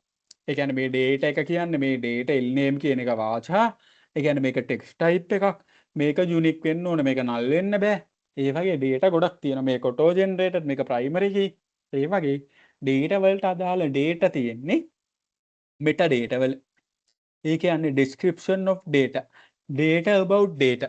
data ගැන data ඒවට අපි කියනවා metadata. ඒවත් තියෙනවා DBMS එක ඇතුළේ. ඊළඟට data කියන්නේ මොකද්ද? actually මේවා තමයි තියෙන්නේ. හරිද? ඊළඟට ඔන්න metadata ගැන අපි ආයි කතා කරනවා. මේවා පොඩ්ඩක් අර ඔළුවේ යන්තම් තියාගන්න. මම පොඩ්ඩක් ස්පීඩ් ගන්න අර ලොකුවට අපිට කතා කරන්න දේවල් නැහැ. මේවා අපි ඉස්සරහට කතා කරනවා. මේ metadata කියන්නේ data about data. ඕක ඔළුවේ තිබ්බොත් හොඳටම ඇති. අවුරුදු ඔයා බිට් එක කරනවා නම් අවුරුදු 3ක් අවුරුදු 3ම මේක ඔළුවේ තිබ්බනම් ඇති. metadata කියන්නේ data about data. ඊටු ටික ඔයගොල්ලන්ට කරකවලා ගන්න පුළුවන්. හරිද? ඒ කියන්නේ දැන් ඔයගොල්ලෝ මේක දැක්කනේ හැට. metadata එකක් කියන්නේ මොකක්ද කියලා දැක්ක. ඒ කියන්නේ මොනවද? field name තියෙනවා, data type එක තියෙනවා, length එක තියෙනවා, required access මේවා කියන්නේ දැන් මෙහෙමනේ අපි use කරන්නේ MySQL. හරිද? මේකට අමතරව වෙන database system තියෙනවා. database management system තියෙනවා. MySQL තියෙනවා, ඊළඟට Oracle කියලා තියෙනවා, ඊළඟට MS Access කියලා තියෙනවා, SQL server මේ ඔක්කොම මේ SQL use කරන database. ඒ කියන්නේ දැන් MySQL කියන්නේ නිකන් ඔයගොල්ලෝ කියන වාහන වර්ගයක් වගේ. හරිද? වාහන වර්ගයක්. හරිද? ඒ කියන්නේ Ford Mustang එකක් වගේ MySQL කියන්නේ. හරිද? එතකොට වාහන වර්ගයක් තියෙනවා. එතකොට SQL තමයි මේ වාහනයට ගහන තෙල්. හරිද? එතකොට SQL එක තමයි අපිට මේ වාහන එක වැඩ කරන්න පුළුවන්. එතකොට MySQL කියන්නේ Mustang එකක් කියමු. හරිද? ඊළඟට Oracle කියන්නේ BMW. ඒ කියන්නේ එකිනෙකට වෙනස් වෙච්ච කාර් වර්ග වගේ එකිනෙකට වෙනස් වෙච්ච database management system තියෙනවා. එතකොට MySQL එකේ metadata පෙන්වන විදිහට නෙමෙයි Oracle එකේ පෙන්වන්නේ. ඒ කියන්නේ මේ හතරම අපිට මේ තුනම අපිට පෙන්වනවා MySQL එක. මෙන්න මේවා අපිට මේ පෙන්වන්නේ නැහැ. දැන් මේ required කියන එක not null වගේ අපිට පෙන්වන්නේ. required කියන්නේ අවශ්‍යයිනේ. not null කියන්නේ empty වෙන්න බෑ. ඒ වගේ මේ metadata තියෙනවා. හරි කියන්නේ ඕගොල්ලෝ කියන්න ඕනේ metadata එකක් මේ ඔක්කොම තියෙන්න ඕනේ. එහෙම නැහැ. metadata කියන්නේ data about data. ඒක database management system එකෙන් system එකට වෙනස් වෙනවා. හරිද? ඒක මතක තියාගන්න. හරි. ඊළඟට database එක access කරන හැටි. database එක access කරන හැටි කියන්නේ ඉතින් ඔයගොල්ලන්ට පේනවා. ඔයා user interface එකට ගිහිල්ලා database management system හරහා database එකට යනවා. ඔයා මේකට ගියා. මේ තියෙන database එක මෙතන අපේ තියෙනවා. මේකට ගියා. ඊට පස්සේ table තියෙනවා. ඊළඟට table එක මේක පෙන්නුව මේකේ table එකට එනවා. ඒ වගේ access කරන්න පුළුවන් ක්‍රම ගොඩක් තියෙනවා. නිකන් මේක එකක් තියෙනවා කියලා නිකන් තියාගන්න. හරි. ඊළඟට ගැන වැඩක් නැහැ කියන්නේ objectives අරමුණු කියන එක අපිට ඕන වෙලාවක හිතා ගන්න පුළුවන්. හරිද? ඇයි database information يعني data management system එක aim කරනවා මෙන්න මේ දේවල් තියාගන්න. මොකද්ද? data accurate සහ securely. ඒ කියන්නේ data accurate සහ ආරක්ෂිතව තියාගන්නව. controlled minimal redundancy කියන එක බං ඔයගොල්ලෝ ඉස්සරහට කියන්න. minimal redundancy කියන්නේ data duplication අඩු කරන. data ඒක ඉස්සරහට අපි කතා කරන්නේ minimal redundancy අපි කතා කරනවා යට. එතකොට කියන්නේ හරිද? ඊළඟට data consistent reliable තියාගන්න. consistent කියන්නේ මේ මෙහෙම. ඒකත් පල්ලෙහා කියනවා. මම ඒක කියලා දෙන්නවා. දැන් මෙතන කියනවට වඩා අර උදාහරණයක් එක්ක මේක කියලා දෙන්න consistent කියන එක. හරිද? reliable කියලා කියන්නේ අපිට මේ data එක මත රඳා පවතින්න පුළුවන්. ඒ කියන්නේ අපිට මේ data එක හරි කියලා මොකක් හරි තීරණයක් ගන්න පුළුවන්. ඒ කියන්නේ දැන් හිතන්නකෝ අපිට data එකක් හම්බ වෙනවා database එකක. එතකොට අපිට මේ data එක හරි අපි තීරණයක් ගන්න යනවා මේ data එක හරිද වැරදිද කියලා කියනවනේ. එතකොට database එකේ තියෙන data අනිවාර්යෙන් reliable කියලා අපිට වගකීමක් ගන්න පුළුවන් වෙන්න ඒක තමයි මේගොල්ලන්ගේ aim එක. මේගොල්ලෝ provide කරන data reliable and up to date. හරිද? ඒ කියන්නේ දැන් ඔයගොල්ලෝ හැමෝටම 2009 කියමුකෝ 2009 ඉපදිච්ච අයත් ඇතිනේ. 2009 වෙන්දී හරිද? ඔයගොල්ලන්ට information එක up to date කියන එකේ වාසිය කියන්නේ 2009 දී ඔයගොල්ලන්ට අනාගතෙන් හරි කොහෙන් හරි information එකක් එනවා bitcoin පුළුවන් තරම් ගන්න එක. හරිද? ඒ information එක ඔයගොල්ලන්ට එනවා. ඔයගොල්ලෝ bitcoin ගත්තා නම් අද ඔයගොල්ලෝ බිලියනපති. bitcoin වලින් විතර බිලියනපති වෙච්ච අය ඉන්නේ. බිලියනපති ඩොලර් බිලියන. හරිද? නමුත් අද කාලේ ඔයගොල්ලන්ට information එකක් එනවා bitcoin ගන්න එක. එතකොට අද information එක bitcoin ගන්න කියන එක වැඩක් නැහැ. නමුත් ඔයාට ඒ 2009 ඉන්ෆර්මේෂන් එක ආව නම් බිට්කොයින් ගන්න කියලා කොච්චර සල්ලි කාර්යයක්ද ඔය. අන්න ඒක තමයි කියන්නේ ඉන්ෆර්මේෂන් එකක් වුණත් අප් ටු ඩේට් වෙන්න ඕන. ඒ කියන්නේ කාලය අනුව ඉන්ෆර්මේෂන් එකේ වැලියු එක වැඩි වෙනවා හෝ අඩු වෙනවා. එහෙම දෙයක් තියෙන වැඩි වෙන ඒවාක් තියෙනවා. දැන් මේ ඉන්ෆර්මේෂන් එක වැඩක්ම නෑ. දැන් බිට්කොයින් එක අපිට ගන්න ලක්ෂ 18 ලක්ෂ 20ක් ගන්න ඔය වගේ. වැඩක් නෑ. හරිද? එහෙම දෙයක්.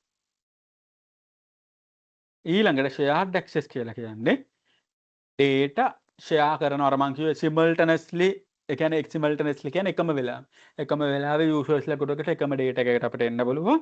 ඒ වගේම authorized users කියන authorized users කියලා කියන්නේ මේගොල්ලන්ට මේ data item එක access කරන්න අවසර තියෙන. ඒ කියන්නේ අවසර තියෙන අය අතරේ data අපිට share කරන්න පුළුවන්. හරිද? data independence කියන්නේ data රඳාපවතින data يعني තනියම ඉන්නවා. ඒ කියන්නේ මොකක්වත් මතවත් රඳාපවතින්නේ නැහැ කියන idea එකක්. හරිද? ඒක ඉස්සරහට කියන data independence ගොඩක් තියෙනවා. අපි වෙන පාඩමේ කතා කරනවා logical data independence, physical data independence කියලා දෙකක්. හරිද? මෙතන ඔයගොල්ලෝ මතක තියාගන්න ඕනේ. ඒ කියන්නේ data දත්තයක් තව දත්තයක් මත රඳාපවතින්නේ. එයා independent. දැන් ඔයගොල්ලෝ ගෙදර ඉන්නවා නම් ඔයගොල්ලෝ ගෙදර මේකනේ සාමාන්‍යයෙන් ගෙදර ළමෙක් ඉන්නවා නම් එයා ජොබ් එකක් කරන්නේ නැත්නම් එයාගේ පේරන්ට්ලා මට ඩිපෙන්ඩ් වෙනවා. මොකද පේරන්ට්ලා එයාට කන්න දුන්නේ නැත්නම් බඩගින්නේ මැරෙනවා. ඩිපෙන්ඩ් වෙනවා. මොකද එයාට කන්න වෙන ඔයා හම්බ කරන්නේ නැහනේ. හිතන්නකෝ ඔයත් හම්බ කරනවා. නමුත් ඔයා ගෙදර ඉන්නවා. ඔයා හම්බ කරලා සල්ලි ගාණක් දීලා ඔයා ගෙදර ඉන්නවා. එතකොට අර co-existent. ඒ කියන්නේ ඔයා කාමතව ඩිපෙන්ඩ් වෙන්නේ. ඔයාට වෙන තැනක ගිහිලා ජීවත් වෙන්න පුළුවන්. ඔයාට මෙතනත් ඉන්න පුළුවන්. ඔයා ඒගොල්ලොත් එක්ක ඉන්නවා. නමුත් ඔයා ඩිපෙන්ඩ් වෙන්නේ. අන්න ඒ වගේ එකක් තමයි data independence කියන්නේ. දත්තයක් තව දත්තයක් මත ඩිපෙන්ඩ් වෙන්නේ නැහැ. එයා තව එක්කෙනෙක් මත රඳාපවතින්නේ නැහැ. නමුත් ඒගොල්ලෝ එක ළඟ ඉන්නවා. හරිද? අන්න ඒ වගේ දෙයක්. හරිද? ඊළඟට multiple user views same data එකම වෙලාව එකම data item එක ආයි තියෙනවා. integrity and consistent කියන්නේ මේ බර වචන තියෙන බර වචන නෙවෙයි. මේ يعني අර explain කරන්න පුළුවන් integrity කියන එක මට පැයක් විතර. privacy and security. ඔයගොල්ලෝ privacy එක දන්නවනේ. privacy කියලා කියන්නේ අර පෞද්ගලිකත්වය වගේ. privacy සහ security කියන එකත් ආරක්ෂා කරන්න ඕනේ. integrity කියන එක අපි වෙන දවසක කරා කරමු. accurate and validity කියලා integrity concept එහෙම තියෙනවා. ඒ කියන්නේ data integrity තියෙන්න ඕනේ. ඒ කියන්නේ හරිද? කියන්න බලුවා මේක අපි shortම එක ගලමු integrity එකට.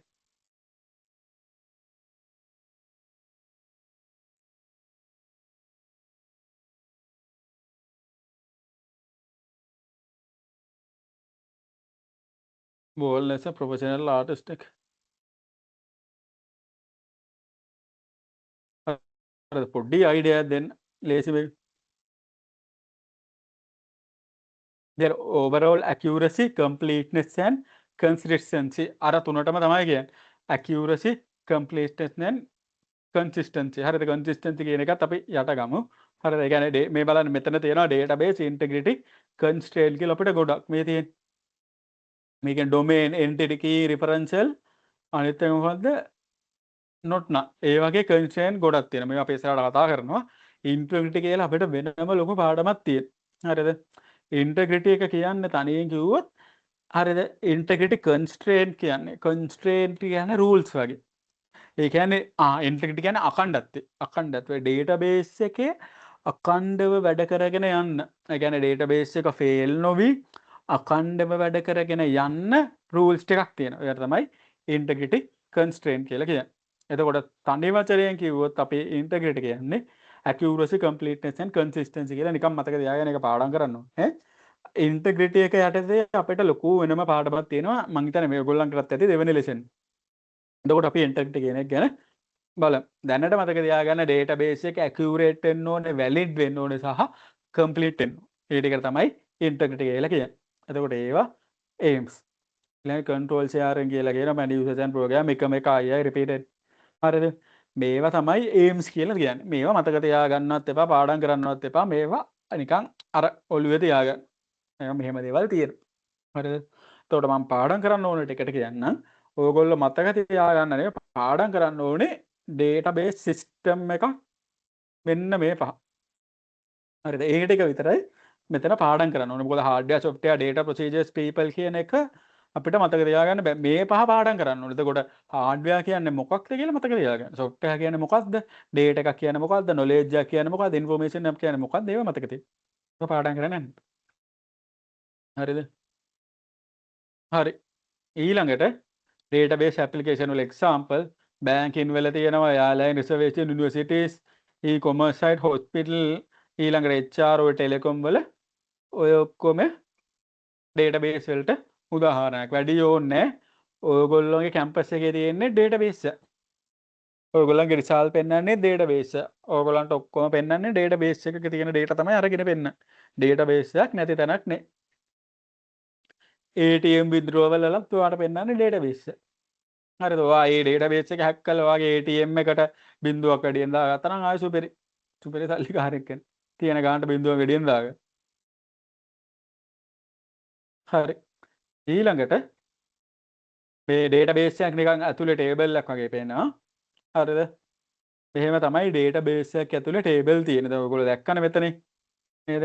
මේ වගේ තමයි තියෙන table තියෙන්නේ. property for rent කියලා තියෙනවා, private owner කියලා, client තියෙනවා, lease කියලා එක ඒවට අදාළ data තියෙනවා.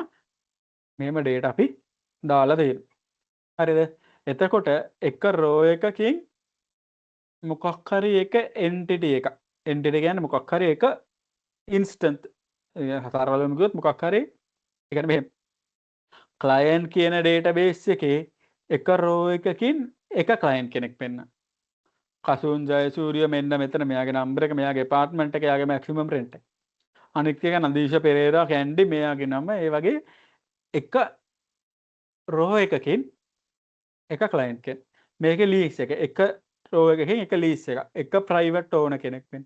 එක property for rent. ඒවට එක මතක තියාගන්න. හරිද? මේ පැත්තට කියන්නේ rows, මේ පැත්තට කියන්නේ column. හරිද? මෙතන එකමට දාන්න. මේ සයිඩ් එකේ ඒවට අපි කියනවා rows කියලා කියනවා tuples කියලා කියනවා. row එක rows එක row එකක් row එහෙම නැත්නම් tuple. මේ පැත්තේ අපි ඒවට කියනවා column කියලා. එහෙම නැත්නම් කියනවා attributes කියලා. හරිද? මේ නම් ටික තමයි පොඩ්ඩක් අර ඔළුවේ තියාගන්න ඕනේ. ඒ කියන්නේ row එකක් නැත්නම් tuple එකකින් එක entity එකක් කියන්නේ client. හරි. ඊළඟ එක. database එකක් ගත්තම database එකේ මේ හදනවට අපි කියන්නේ table කියලානේ. table එකක් ඕනෑම දෙයක් වෙන්න පුළුවන්. tangible, intangible. tangible කියන්නේ අල්ලන්න පුළුවන්. අල්ලන්න පුළුවන් ඒවා මොනවාද? building එකක් ගමු. නැත්තම් මගේ database එකේ department එකක් ගමු. මේ තියෙන department එක දෙප්ප හැටි department මේ entity එක කියන්නේ real world තියෙන මොකක් හරි. මේ entity එක tangible අල්ලන්න පුළුවන්. ඒ වගේ මේකට පණ නැහැ. හරිද? persons කියන එක ගත්තොත් tangible පණ තියෙන. හරිද? ඊළඟට අපි බලමු.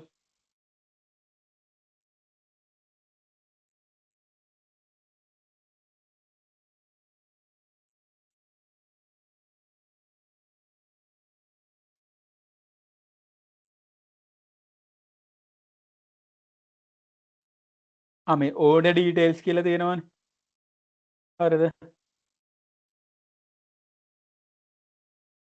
හරි. මේ order details කියලා කියන්නේ මේ මෙයා දාපු orders මේවා cash on delivery අර ඒවා මේවා තියෙනවා. හරිද? මෙයා දාපු order එක. එතකොට order එකකට අපි table එකක් ගහලා තියෙනවා. order details කියලා. order එකක් අපිට අල්ලන්න පුළුවන්ද? නැහැ. order එකකට පණ තියනවද? නැහැ. order එකේ අපි order එකක් දානවා කියන්නේ ඔයා order එකක් දානවා පික්මි මොකක් හරි order එකක් දානවා කෑම එකක් ගේ. ඒ දාපු order එකට පණක් නැහැ. ඒ දාපු order එක ඔයාට අල්ලන්නත් බෑ. හරිද? නමුත් ඒවට අපි table හදන්න පුළුවන්. ඒ වගේ දෙයක් physically exist නොවුනට ඒක existence එකේ තියෙනවනේ. ඒක මේ ලෝකේ පවතින දෙයක්. physically නැති වුණාට ඒක අපි imaginary තියෙන. හරිද? ඒ වගේ අල්ලන්න පුළුවන්, අල්ලන්න බැරි, පණ තියෙන, පණ නැති ඔය වගේ ඕන දෙයකට අපිට database එකක table එකක් හදන්න පුළුවන්. ඒක කිසි ප්‍රශ්නයක් නැහැ. හරිද? ඔයා පන්න තියෙන පන්න නැති හරිද? කිසිම ප්‍රශ්නයක් නැහැ. ඔයගොල්ලෝ ඉස්සරහට ඔය කතාව කරද්දී තේරෙනවා. හරිද? මේක මම නිකන් දාලා තිබ්බේ database එකක් තියෙන එක. එතකොට මේ database තියෙන table අතර සම්බන්ධතා තියෙනවා. අපි ඒක පස්සේ කතා කරමු. හරිද? කියන්නේ මෙන්න මේක මේව තියෙනවා. හරිද? මේක පස්සේ කතා කරමු. හරිද? ඒක අර complex වෙනවා දැන් අනවශ්‍ය. ඒක මතක තියාගන්න. database එකක් ඇදලා තියෙන table වලින් මේ පැත්තේ තියෙන ඒවට කියන්නේ row නැත්තම් tuple ඒ එකකින් එයාගේ එකක් නිරූපණය කරන property for rent එකක්. මේකෙන් client එක්කෙනෙක්. මේ පැත්තේ තියෙන column මේ column වල මොකක්ද කියන කාරණේ ඔක්කොම data type එක සමාන වෙන්න. ඒ කියන්නේ max rent කියන එකේ integer නම් මෙයාගේ දාලා තියෙන data ඔක්කොම integer. preferred type කියන එක මොකද්ද? වාචා නම් වාචා කියන්නේ string නම් එහෙම string නෙමෙයි වාචා string එහෙම නැත්නම් text. හරිද? ඒ කියන්නේ text type එකට මම ඔයගොල්ලන්ට text කිව්වට දැන් programming language එකක අපි කියන්නේ string කිය. අකුරු වලට. ඒ database එකේ කියන්නේ වාචා කිය. වාචා කියලාත් කියනවා සහ කියලාත් කියනවා. එතකොට text කියලා කියන්නේ අපි සාමාන්‍ය භාෂාවෙන් කියන්නේ මට text එකක් දාන්න. text එකක් කියන්නේ අන්න ඒ වගේ. එතකොට ඒ වගේ. හරි. හරි. ඊළඟට අපිට චූටි එකක් එනවා මේවා අර පරණ කාලේ ඒවා. මේවා නිකන් මතක තියාගන්න. මේවා අර අපිට එනවා paper එකේ එන්න පුළුවන්. ඒ කියන්නේ semester 2 paper එකේ එන්න පුළුවන්. ඔව්. හරි. ඊළඟට data කියන එක ඔයගොල්ලෝ දන්නවනේ single row එකක value එක. හරිද? සාමාන්‍යව 25. මේක data එක. මේවා data එක. නේද? data එකතු වෙලා තමයි row හැදෙන්නේ. row එකතු වෙලා තමයි table එක හැදෙන්නේ. හරිද? data. එතකොට තව වචනයක් මට අමතක වුණා field. field කියලා කියන්නේ මොකද්ද? column attribute මේකට කියන තව වචනයක් තමයි field. field එක මේ සමාන වචන. record එකක් කියලා කියන්නේ row එකක්. අන්න ඒකත් අපි දාගමු. හරිද? file කියන්නේ collection of records. all student record එකක් කියන්නේ row මේ එක row එකක්. හරිද? මේකට අපි රෙකෝඩ් කියලාත් කියනවා. රෝ කියනවා. ටපල් කියනවා රෙකෝඩ්. මේ ටර්මිනොලොජි එක මතක තියාගන්න. ටර්මිනොලොජි කියන්නේ මොකද්ද මේ? මේක භාවිත වෙන වචන ටික. හරිද? ඒ කියන්නේ සමහර තැන්වල අපිට මෙහෙම අහයි, සමහර තැන්වල අපිට රෙකෝඩ් කියන, සමහර තැන්වල ටපල් කියන, සමහර තැන්වල රෝ කියනවා. තුනෙන් එකම එක. හරි. ඊළඟට අපිට කියනවා ෆයිල් බේස් සිස්ටම් එක ගැන. මෙහෙම ඉස්සර කාලේ හරිද? ඉස්සර කාලේ ඇප්ලිකේෂන් එකක් හැදුවා. මේ කියනවා වෙබ් ඇප්ලිකේෂන් එකක් හැදුවා කියමු. වෙබ් ඇප්ලිකේෂන් එක ඇතුළෙම තමයි ෆයිල් එකක් හදලා data ටික ස්ටෝර් කරේ. හරිද? ඒ කියන්නේ ඉස්සර කාලේ මේ තියෙන ඇප්ලිකේෂන් එක ඒ ඇප්ලිකේෂන් එකේම ෆයිල් එකක් හදලා data ටික ස්ටෝර් කරගත්තා. හරිද? එහෙම. හරි. ඒ කියන්නේ පර්සනල් ඇප්ලිකේෂන් එකෙත් මේ ටික තියෙනවා. පේරෝල් ඇප්ලිකේෂන් එකෙත් මේ ටික තියෙනවා. හරිද? මේ දෙකම තියෙන්නේ ඔයාගේ මැෂින් එකේ. එතකොට ඔයාලට මේකේ පේන ප්‍රශ්නයක් තියෙනවා. පර්සනල් ඇප්ලිකේෂන් එක පේරෝල් ඇප්ලිකේෂන් එක ඇප්ලිකේෂන් දෙක. ඒ දෙකම ඔයාගේ මැෂින් එකේ ස්ටෝර් කරලා තියෙනවා. ඔයාලට පේනව නේද? හරිද? එකම මිනිස්සයා ගමු. එකම මිනිස්සයා පර්සනල් එකේ වැටුණොත් එයාගේ නේම් එකයි ඇඩ්‍රස් එකයි පේරෝල් එකෙත් එයාගේ නේම් එකයි ඇඩ්‍රස් එකයි වැටෙනවා නේද? නේද? එතකොට මේ එකම ඩීටේල් එක අපි තමු මෙයාගේ නමක් දාමු මොකක් හරි. ගිහාන් ඔය දුක කියලා තියෙන්නේ මේ. පැපිලියා. ගිහාන් පැපිලියා. හරිද? ඊළඟට එයාගේ NIC එක මොකක් හරි එකක් දැම්මා. ඩිසයිග්නේෂන් එක මැනේජ්. කොහොම දාමුකෝ. ඔව්. මේකනේ රෝ එක. ඊළඟ රෝ එකේ ආයි ගිහාන් ඇඩ්‍රස් එක පැපිලියාන පැය කීයක් වැඩ කළාද? පැය 55. පේ රේට් එක පැයට 6000ක් කියමු. ඔව්. හරිද? ඔන්න ඔය වගේ තියෙයි. එතකොට ඕගොල්ලන්ට පේනවා ගිහාන් කියන එක මෙතනත් තියෙයි. ගිහාන් කියන එක මෙතනත් තියෙයි. පැපිලියාන කියන එක මෙතනත් තියෙයි. පැපිලියාන කියන එක මෙතනත් තියෙයි. මේවා ඩුප්ලිකේට් නේද? අපි තව එකක් හදමු මොකක් හරි වෙන ඇප්ලිකේෂන් කියලා. ඒකෙත් ගිහාන් පැපිලියාන කියලා තියෙනවා. ඒ කියන්නේ එකම මිනිස්සයාගේ ගිහාන් පැපිලියාන කියන එක අපි දන්නකො ඇප්ලිකේෂන් 15ක් තියෙනවා කියලා. ඇප්ලිකේෂන් 15ෙම තියෙනවා.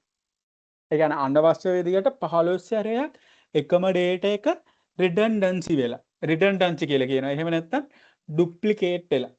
මේ තියෙන redundancy, මේ තියෙන redundancy අනිත් එක duplicate. හරිද? එකම data එක redundancy නැන් duplicate වෙලා තියෙනවා.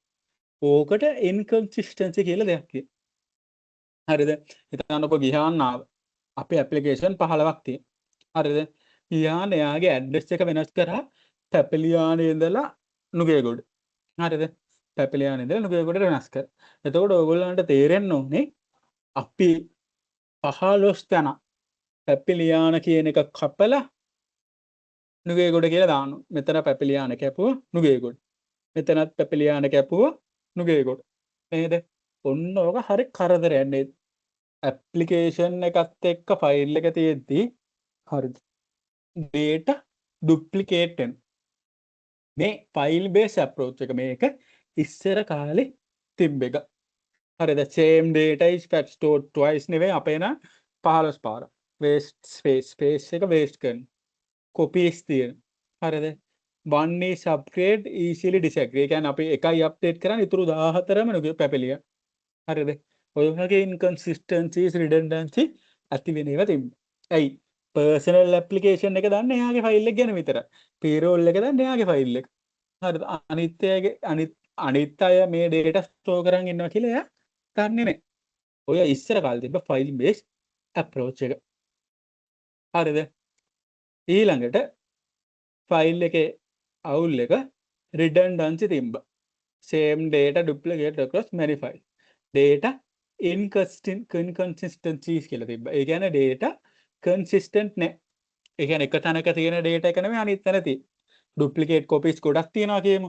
අපි එක data එකක් වෙනස් කරා. හරිද? එතන ඕක මෙහෙම හිතා. තැන් දෙකක තියෙනවා. අපි මේකේ නුගේගොඩ කියලා වෙනස් කරා.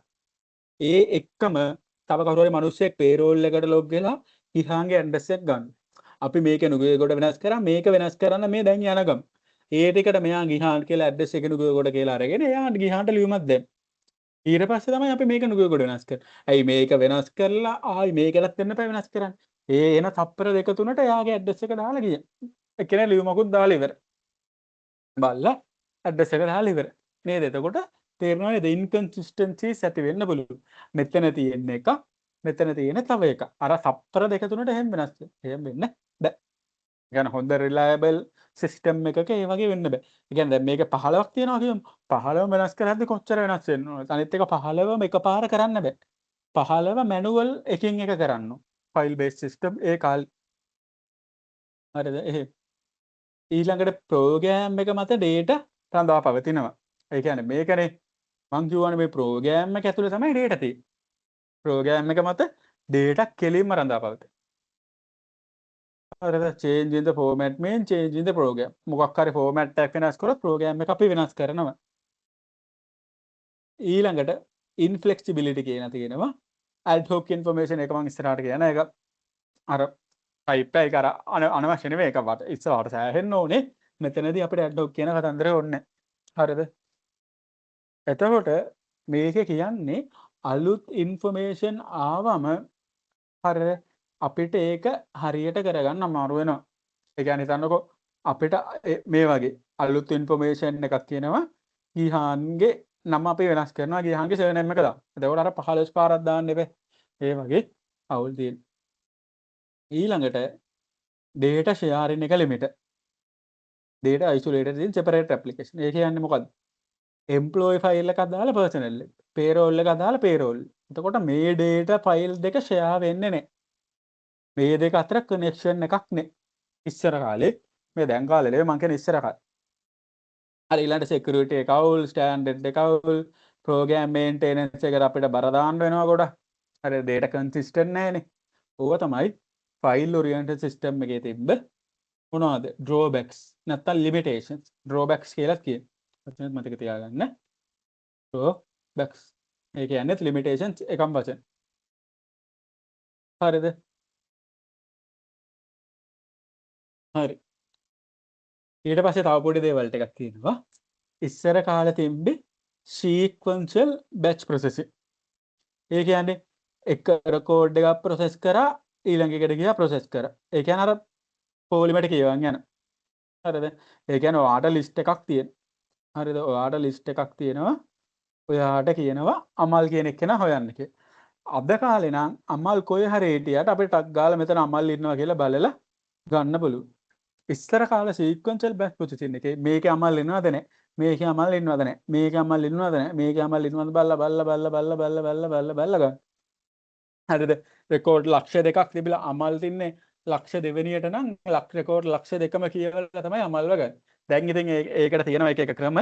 දැන් අපිට එකපාර සර්ච් එකක් දාලා මෙහෙම ඩිරෙක්ට්ලි එහෙම බලලා ගන්න පුළුවන්. හරිද? මෙහෙම සීක්වෙන්ස් වල යන්න ඕනේ නැහැ ඉස්සර තිබ්බ. හරිද? ඒක අර මැග්නටික් ටේප් කියලා තියෙනවා. ඒ ටේප් වල අපි තිබ්බ ඔය වගේ සීක්වෙන්ෂල් ප්‍රොසෙසින් එක. හරිද? එතකොට අද කාලේ රියල් වර්ල්ඩ් ටාස්ක් වලට ඉමීඩියට් ඇක්සස් වෙන්න ඕන. එකපාර පට ගාලා ගන්න පුළුවන් වෙන්න ඕන. හරිද? එතකොට රැන්ඩම් නැත්නම් ඩිරෙක්ට් ඇක්සස් තියෙන. හරිද? අද ස්පීඩින් කරන්න නැතුව අපිට රිට්‍රීව් ඩිරෙක්ට්ලි කරන්න පුළුවන් අද කාලේ තියෙන තාක්ෂණය. ලක්ෂ දෙකක වුණත් අමල්ල පට ගාලා හොයලා ගන්න පුළුවන්. හරිද? දැන් ඒක උනේ ඩිරෙක්ට් ඇක්සස් ඩිස්ක් කියලා තියෙනවා අපේ හાર્ඩ් ඩිස්ක්. ඉස්සර තිබ්බේ මොනවද? Magnetic tape. ඔයගොල්ලෝ අර කම්පියුටින් කියන එක යටතේ ඔය ඉගෙන ගන්නවා. ඒ කියන්නේ හાર્ඩ් ඩ්‍රයිව් මොනවද තියෙන්නේ solid state SSD කියලා කියන්නේ hard drive තියෙනවා magnetic tape තියෙනවා ඕවා ගැන පොඩ ඒ කියන්නේ ඔය ඇතුලේ තියෙන ඒවා ගැන චුට්ට ඉගෙන ගන්නවා මේකෙම තියෙනවා අපිට ඒකත් අර පොඩ්ඩක් ඕනේ දැනුම හරි එතකොට database එක හදලා තියෙන්නේ random access real time transaction processing වලට support ඒ කියන්නේ මේ වෙලාවේ අපිට මේ වෙලාවෙම random access කරලා ගන්න පුළුවන් හරිද එතකොට ඉස්සර කාලේ මොනවද තිබ්බේ sequential access batch processing ඒ කියන්නේ එකක් බලලා එහෙම කියවගෙන හරිද ඊළඟට database approach එක database approach එක කියලා කියන්නේ කලින් මොකද්ද program එක ඇතුලේ data embedded කරලා තියෙන්නේ data file එක වෙනස් කරා කියන්නේ program එක වෙනස් කරන්න ඕන ඒවා මේව අතර connection නැහැ application එක අපි ලියලා ඇප්ලිකේෂන් එකට අනුව තමයි database එක හැදුවේ. data file එක හැදුවේ database එකට නෙවෙයි data file එක හැදුවේ. ඔය ඔක්කොම කනපිට හැරවුණා database එකක්. දැන් අපි මොකද්ද කරන්නේ? ඉස්සර ඇප්ලිකේෂන් එකට ඕන ඉන්න ෆයිල් එක හිටි. දැන් අපි මොකද්ද database එකක් හැදුවා. අපි database එකේ දාගන්නවා. අපි දැන් කියනවා ඔයාල් ඇප්ලිකේෂන් එක අපිට අදාළම නැහැ. අපි database එක හදනවා. database එකට අනුව තමයි ඔය ඇප්ලිකේෂන් එක හදන්නේ. එහෙම කියන තරමට database එක වෙනස් වෙනවා. කලින් ඇප්ලිකේෂන් එක හදලා data file එක. දැන් එහෙම නැහැ. දැන් කියනවා අපි database එක හදලා තියෙන මුලින්. ඔයා database එකට අනුව ඔයාගේ ඇප්ලිකේෂන් එක හදාගන්න. ඔන්න ඕම කියන තරමට database එක improve වුණා. file based system වල ඉඳන්. හරිද? එතකොට දැන් තියෙන කතන්දරය මොකද්ද? personal application, payroll application, benefit application කියලා application තියෙනවා. ඒගොල්ලෝ මොකද්ද කරන්නේ? database management system එක හරහා මෙන්න මේ වගේ queries ගහනවා. queries ගහලා ඒගොල්ලන්ට ඕන දේ ඉල්ලනවා. data store කරලා තියෙන එක තැනක විතරයි. data store කරලා තියෙන එක තැනක විතරයි. හරිද? query එක ඒගොල්ලන්ට ඕන ටික දෙනවා. data එක තැනක මේ file එකේ මේ file තුනේ data store කරලා තියෙනවා. අපිට data එකක් ඕන නම් මේ file එකේ එක data එකක් ගන්නවා. මේකෙන් data දෙකක් ගන්නවා. මේ file එකෙන් data තුනක් ගන්නවා. application වලට යවනවා. ඔන්න ඕකයි database system එකේ වැදගත්කම. මොකද්ද database එක රඳා පවතින application program එක මත application program තමයි දැන් database එක මත රඳා පවතින. ඒගොල්ලෝ application එක ගහන්නෙම يعني අපි උනත් application එක ගහන්න ඉස්සෙල්ලා අපි database එක හදනවා. database එක හදලා තමයි මේ project එක ගහන්නේ. project එක ගහලා database එකට අනුව connect කරනවා. ඒ කියන්නේ database එක අපිට වෙනස් කරන්නේ නැහැ. ඒක ඒ විදිහම application එක අපි වෙනස් කරනවා database එකට ගැලපෙයි. ඕකයි වෙනස් වුනේ. එතකොට මේ වගේ දැන් තැන් තුනකනේ name එක තියෙන එක තැනක විතර. name එක file 1 එකේ තියෙනවා. personal application එක name එක ඕන database එක කරා යාට name එක දෙන්න. ඔන්න ඔමයි කතන්දරේ උනේ. හරිද? ඊළඟට characteristic of database කියලා තියෙනවා advantage කියලා තියෙනවා. ඊළඟට අපේ lesson එක ඉවර වෙන ළඟයි. පිටු දෙකයි තියෙන්නේ. හරිද? මේවා ඉතින් මේ දැන් මේ file based system එක database system එක වටිනවා. මාර වටිනවා. ඒක හොඳට ඔළුවේ තියාගන්න. database approach එකේ characteristic එහෙම අපිට ලොකුවට වැඩක් නැහැ. හරිද? data is defined once. මේ theory එක වැදගත්. ඒ කියන්නේ data එකපාර අපි define කරමු. ඒ කියන්නේ මෙතන මේ name එක එක තැනක අපි දාන්න. ඊළඟට මොකක්ද? repeatedly by many user. ඒක users ලා ගොඩක් repeatedly access කරනවා, transaction කරනවා, program ගන්න. හැබැයි data එක එක තැනක විතරයි තියෙන්නේ. හරිද? අන්න ඒ වගේ තියෙද්දි ඔයගොල්ලන්ට තේරෙනව නේද? මෙයාගේ නම මෙතන. මෙතන අපි ගිහාගේ address එක පැපිලියාන කියලා තියෙනවා කියමු. හරිද? ඊළඟට අපි ආගේ නුගේ ගොඩ change කරනවා නම් මේකෙන් කපලා මේක නුගේ ගොඩ කියලා ගන්න. හරිද? එතකොට personal එකෙන් ගත්තත් නුගේ ගොඩ, payroll එකෙන් ගත්තත් නුගේ ගොඩ, benefit එකෙන් ගත්තත් නුගේ ගොඩ. එකම data එක එකම තැන නැති. ඒ කියන්නේ data එක එක තැනක විතරයි තියෙන්නේ. හරිද? ඊළඟට self describing data අර අපි metadata කියලා කිව්වේ data about data. database එකක ඔය කතන්දරය තියෙනවා. data about data තියෙනවා. ඊළඟට program data independence. දැන් දැක්කනේ data stored separately from the programs. නේද? කලින් dependent උනා දැන් data එක separate වෙලා තියෙන්නේ application program එකත් එක්ක නෙමෙයි වෙනම. හරිද? ඒක තමයි මේ කියලා කියන්නේ. multiple views කියලා කියනවා. customize view කියලා කියනවා. ඔක මම ඉස්සරහට කතා කරන්නම්. හරිද? ඒ කියන්නේ ඒක අපි දෙවෙනි lesson එකේ නේ එතකොට කතා කරමු. හරිද? multi user කියන්නේ එකම වෙලාවෙ එකම database දෙන්න එක concurrently access කරන්න පුළුවන්. හරි. ඊළඟට ඔය integrity constraint කියලා තියෙන එකත් අපි එතනට කතා කරමු. security තියෙනවා, enforce තියෙනවා, standard නීති තියෙනවා. ඒ කියන්නේ database management system එකක් වැඩ කරන්න security නීති constraint ඒ වගේ දේවල් තියෙනවා කියන්නේ. හරිද? ඊළඟට database approach එක ආවම වෙච්ච දේවල් තමයි redundancy එක අඩු වුණා. මේ data duplication තිබ්බනේ සැරේටම. data duplication එක අඩු වුණා. consistency වැඩි වුණා. consistency කියලා කියන්නේ duplication අඩු වෙද්දිම conflicting copies අඩු වෙනවනේ. ඒ කියන්නේ දැන් මෙතන පැපිලියාන කියලා 10ක දාලා එකක් වෙනස් කරා නුගේ කොටට ඉතුරු 8න් 3ක් හරි අපිට අමතක වුණා කියන්නේ. එතකොට inconsistent නේද? 5ක් පැපිලියාන 3ක් නුගේ කොට inconsistent. එතකොට ඩේටාබේස් එකක් ඕක කතන්දරේ නෑ එක තැනක විතරයි තියෙන්නේ වෙනස් කරා ඉන්කන්සිස්ටන්සි එක අඩුයි ඊළඟට data independence හරිද data independence කියන්නේ data එක ප්‍රෝග්‍රෑම් එක මත තවදුරටත් රඳා පවතින්නේ ඇප්ලිකේෂන් ප්‍රෝග්‍රෑම් එක මත තවදුරටත් රඳා පවතින්නේ හරිද ඊළඟට කියනවා further advantage තව තියෙන ඒවා data එකේ integrity and security එක up වුණා sharing එක වැඩි වුණා data එක ගැන information එක තව ගන්න පුළුවන් database එකට අපිට standard දාන්න පුළුවන් productivity එක ඒ කියන්නේ මොකද්ද කාර්යක්ෂමතාවය වැඩි වුණා conflicting requirement අඩු වුණා ඒ වගේ දැන් මේ වච්චර ඕනේ මේ නිකන් idea එක මේ තුන මතක තියාගන්න මේවා ඔළුවේ තියාගන්න මේ එකම එක තමයි මේ කරපු වරකව කියන්නේ හරිද එතකොට ඔයගොල්ලන්ට පොඩි දෙයක් ඕනේ ඕගොල්ලන්ට ෆස්ට් ඉයර් පළවෙනි අවුරුද්දම තියෙන MCQ පේපර් එක MCQ සිලෙක්ට් කරන්න තියෙන පේපර් එක එතකොට ඕගොල්ලෝ පළවෙනි අවුරුද්ද ඔයගොල්ලන්ට ලියන්න මුකුත් නැහැ වැරදි ආන්සර්ස් ටිකකින් හරි ආන්සර් එක තෝරන්න දෙයි එතකොට ඔයගොල්ලෝ කටපාඩම් නොකර මේකේ වචන මතක තියාගන්න මේ වචන තමයි යන්නේ ඔය redundancy self describing note data duplication data independence ඔය වචන වලින් අහන්න. يعني වචනයක් දෙකක් දන්නවා නම් ඕගොල්ලන්ට උත්තරේ කියා ගන්න පුළුවන්. හරිද? ඒ කියන්නේ දැන් ඕනම එකක ඕගොල්ලන්ට ප්‍රශ්නයක් දෙනවා advantage and disadvantage කියලා. හරිද? ඕගොල්ලෝ එකපාරක් මේක කියවලා තියෙනවා නම් නිකම්ම තේරෙනවා. කියන්නේ වාසි සහ අවාසිනේ. නේද? ඕන කෙනෙක්ට තේරෙනවා. හරිද? ඒ නිසා ඔළුවෙන් idea එක ගන්න overall picture. එච්චර. පාඩම් කරන්න යන්න එපා. හරි. ඊළඟට අපිට තියෙනවා database එකේ ඉන්න users.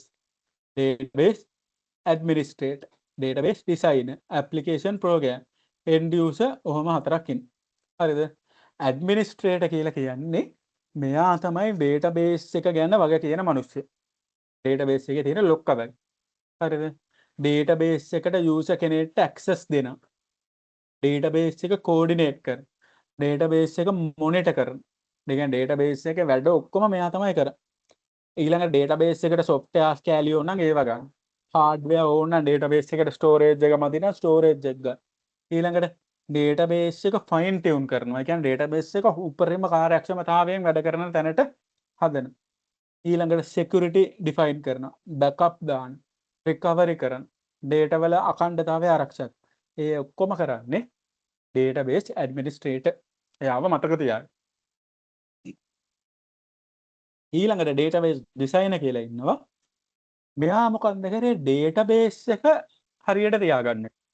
designer මොකක්ද කරන්නේ database එකේ දාන data මොනවාද කියලා තීරණය කර. මොන data ද store කරා. මොන structure එකේද අපි store කරන්නේ. ඒ කියන්නේ දැන් මේක නම් ඉතින් table නේ. ඒ structure එකේ. හරිද? ඊළඟට users එක්ක කතා බහ කරලා ඒගොල්ලන්ගේ requirement බලන්න. ඊළඟට ඒ requirement වලට අනුව තමයි database එකේ store කරන data හොයාගෙන ඒ data දාන්නේ. හරිද මේ conceptual and logical එක ඉස්සරහට අපි කතා කරමු. අර කියන්නේ users එක්ක කතා කරලා ඒගොල්ලන්ගේ requirement වලට අනුව මෙයා තමයි database එක හදන්නේ. දාන data එක තීරණය කරන්නේ.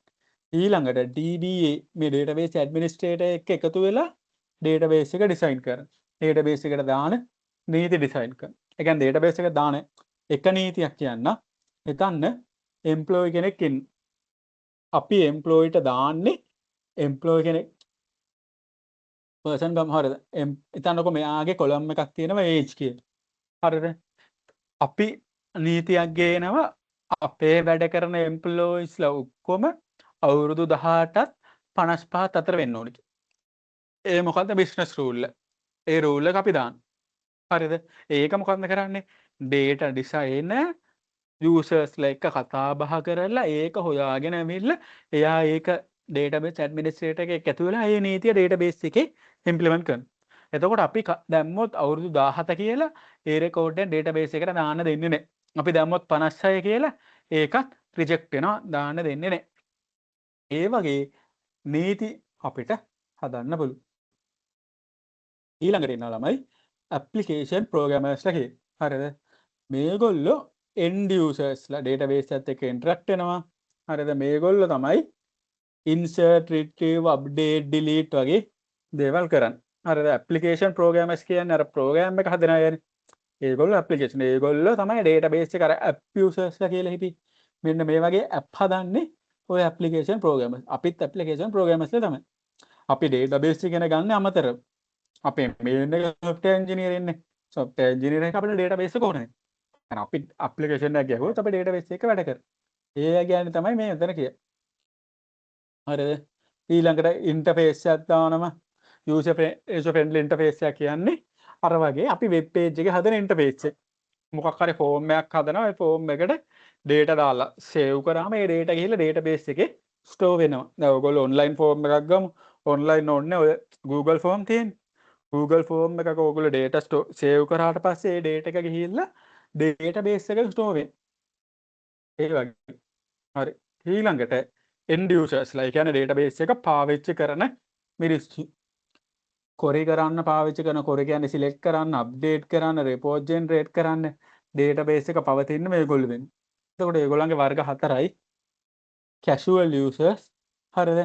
occasional. ඒ කියන්නේ මේගොල්ලෝ කාලයකට පාරක් එනවා. මැනේජර්ස්ලා වගේ ඇවිල්ලා මොකක් හරි කරලා report එකක් අරන් යනවා. parametric කියන්නේ හරිද? මේගොල්ලෝ එකම දේ ආයි කරනවා. හරිද? බැංක් ටෙලර්ස්ලා බැංක් එකේ වැඩ කරන අය වගේ ඔයගොල්ලෝ මොකක් හරි ට්‍රාන්සැක්ෂන් එකක් කරොත් බැංක් එකේ වැඩ කරන අය එකම එක ආයි කරනවා. හරිද? sophisticated කියන්නේ මේගොල්ලෝ පොඩ්ඩක් අති පණ්ඩිතයි. කියන්නේ මේගොල්ලෝ හොඳ දැනුමක් තියෙනවා, හොඳ complex queries ලියන්න පුළුවන්. සුපිරිම අයට තමයි sophisticated කියලා කියන්නේ. standalone කියන්නේ අපි වගේ අය. අපි තනි කරපයතල database එකක් හදලා ඒකෙන් අපි වැඩ කරන් යනවා. දැන් මගේ තියෙන්නේ personal database එකනේ. මං විතරයි මේකට එන්නේ එකම user ඒ වගේ. මේ වගේ හතරක් තියෙනවා. casual කියන්නේ ඒගොල්ලන්ට යම් තාක් දැනුමක් තියෙනවා හැම වෙලේම database එකත් එක්ක interact වෙන්නේ. parametric අය daily interact වෙනවා.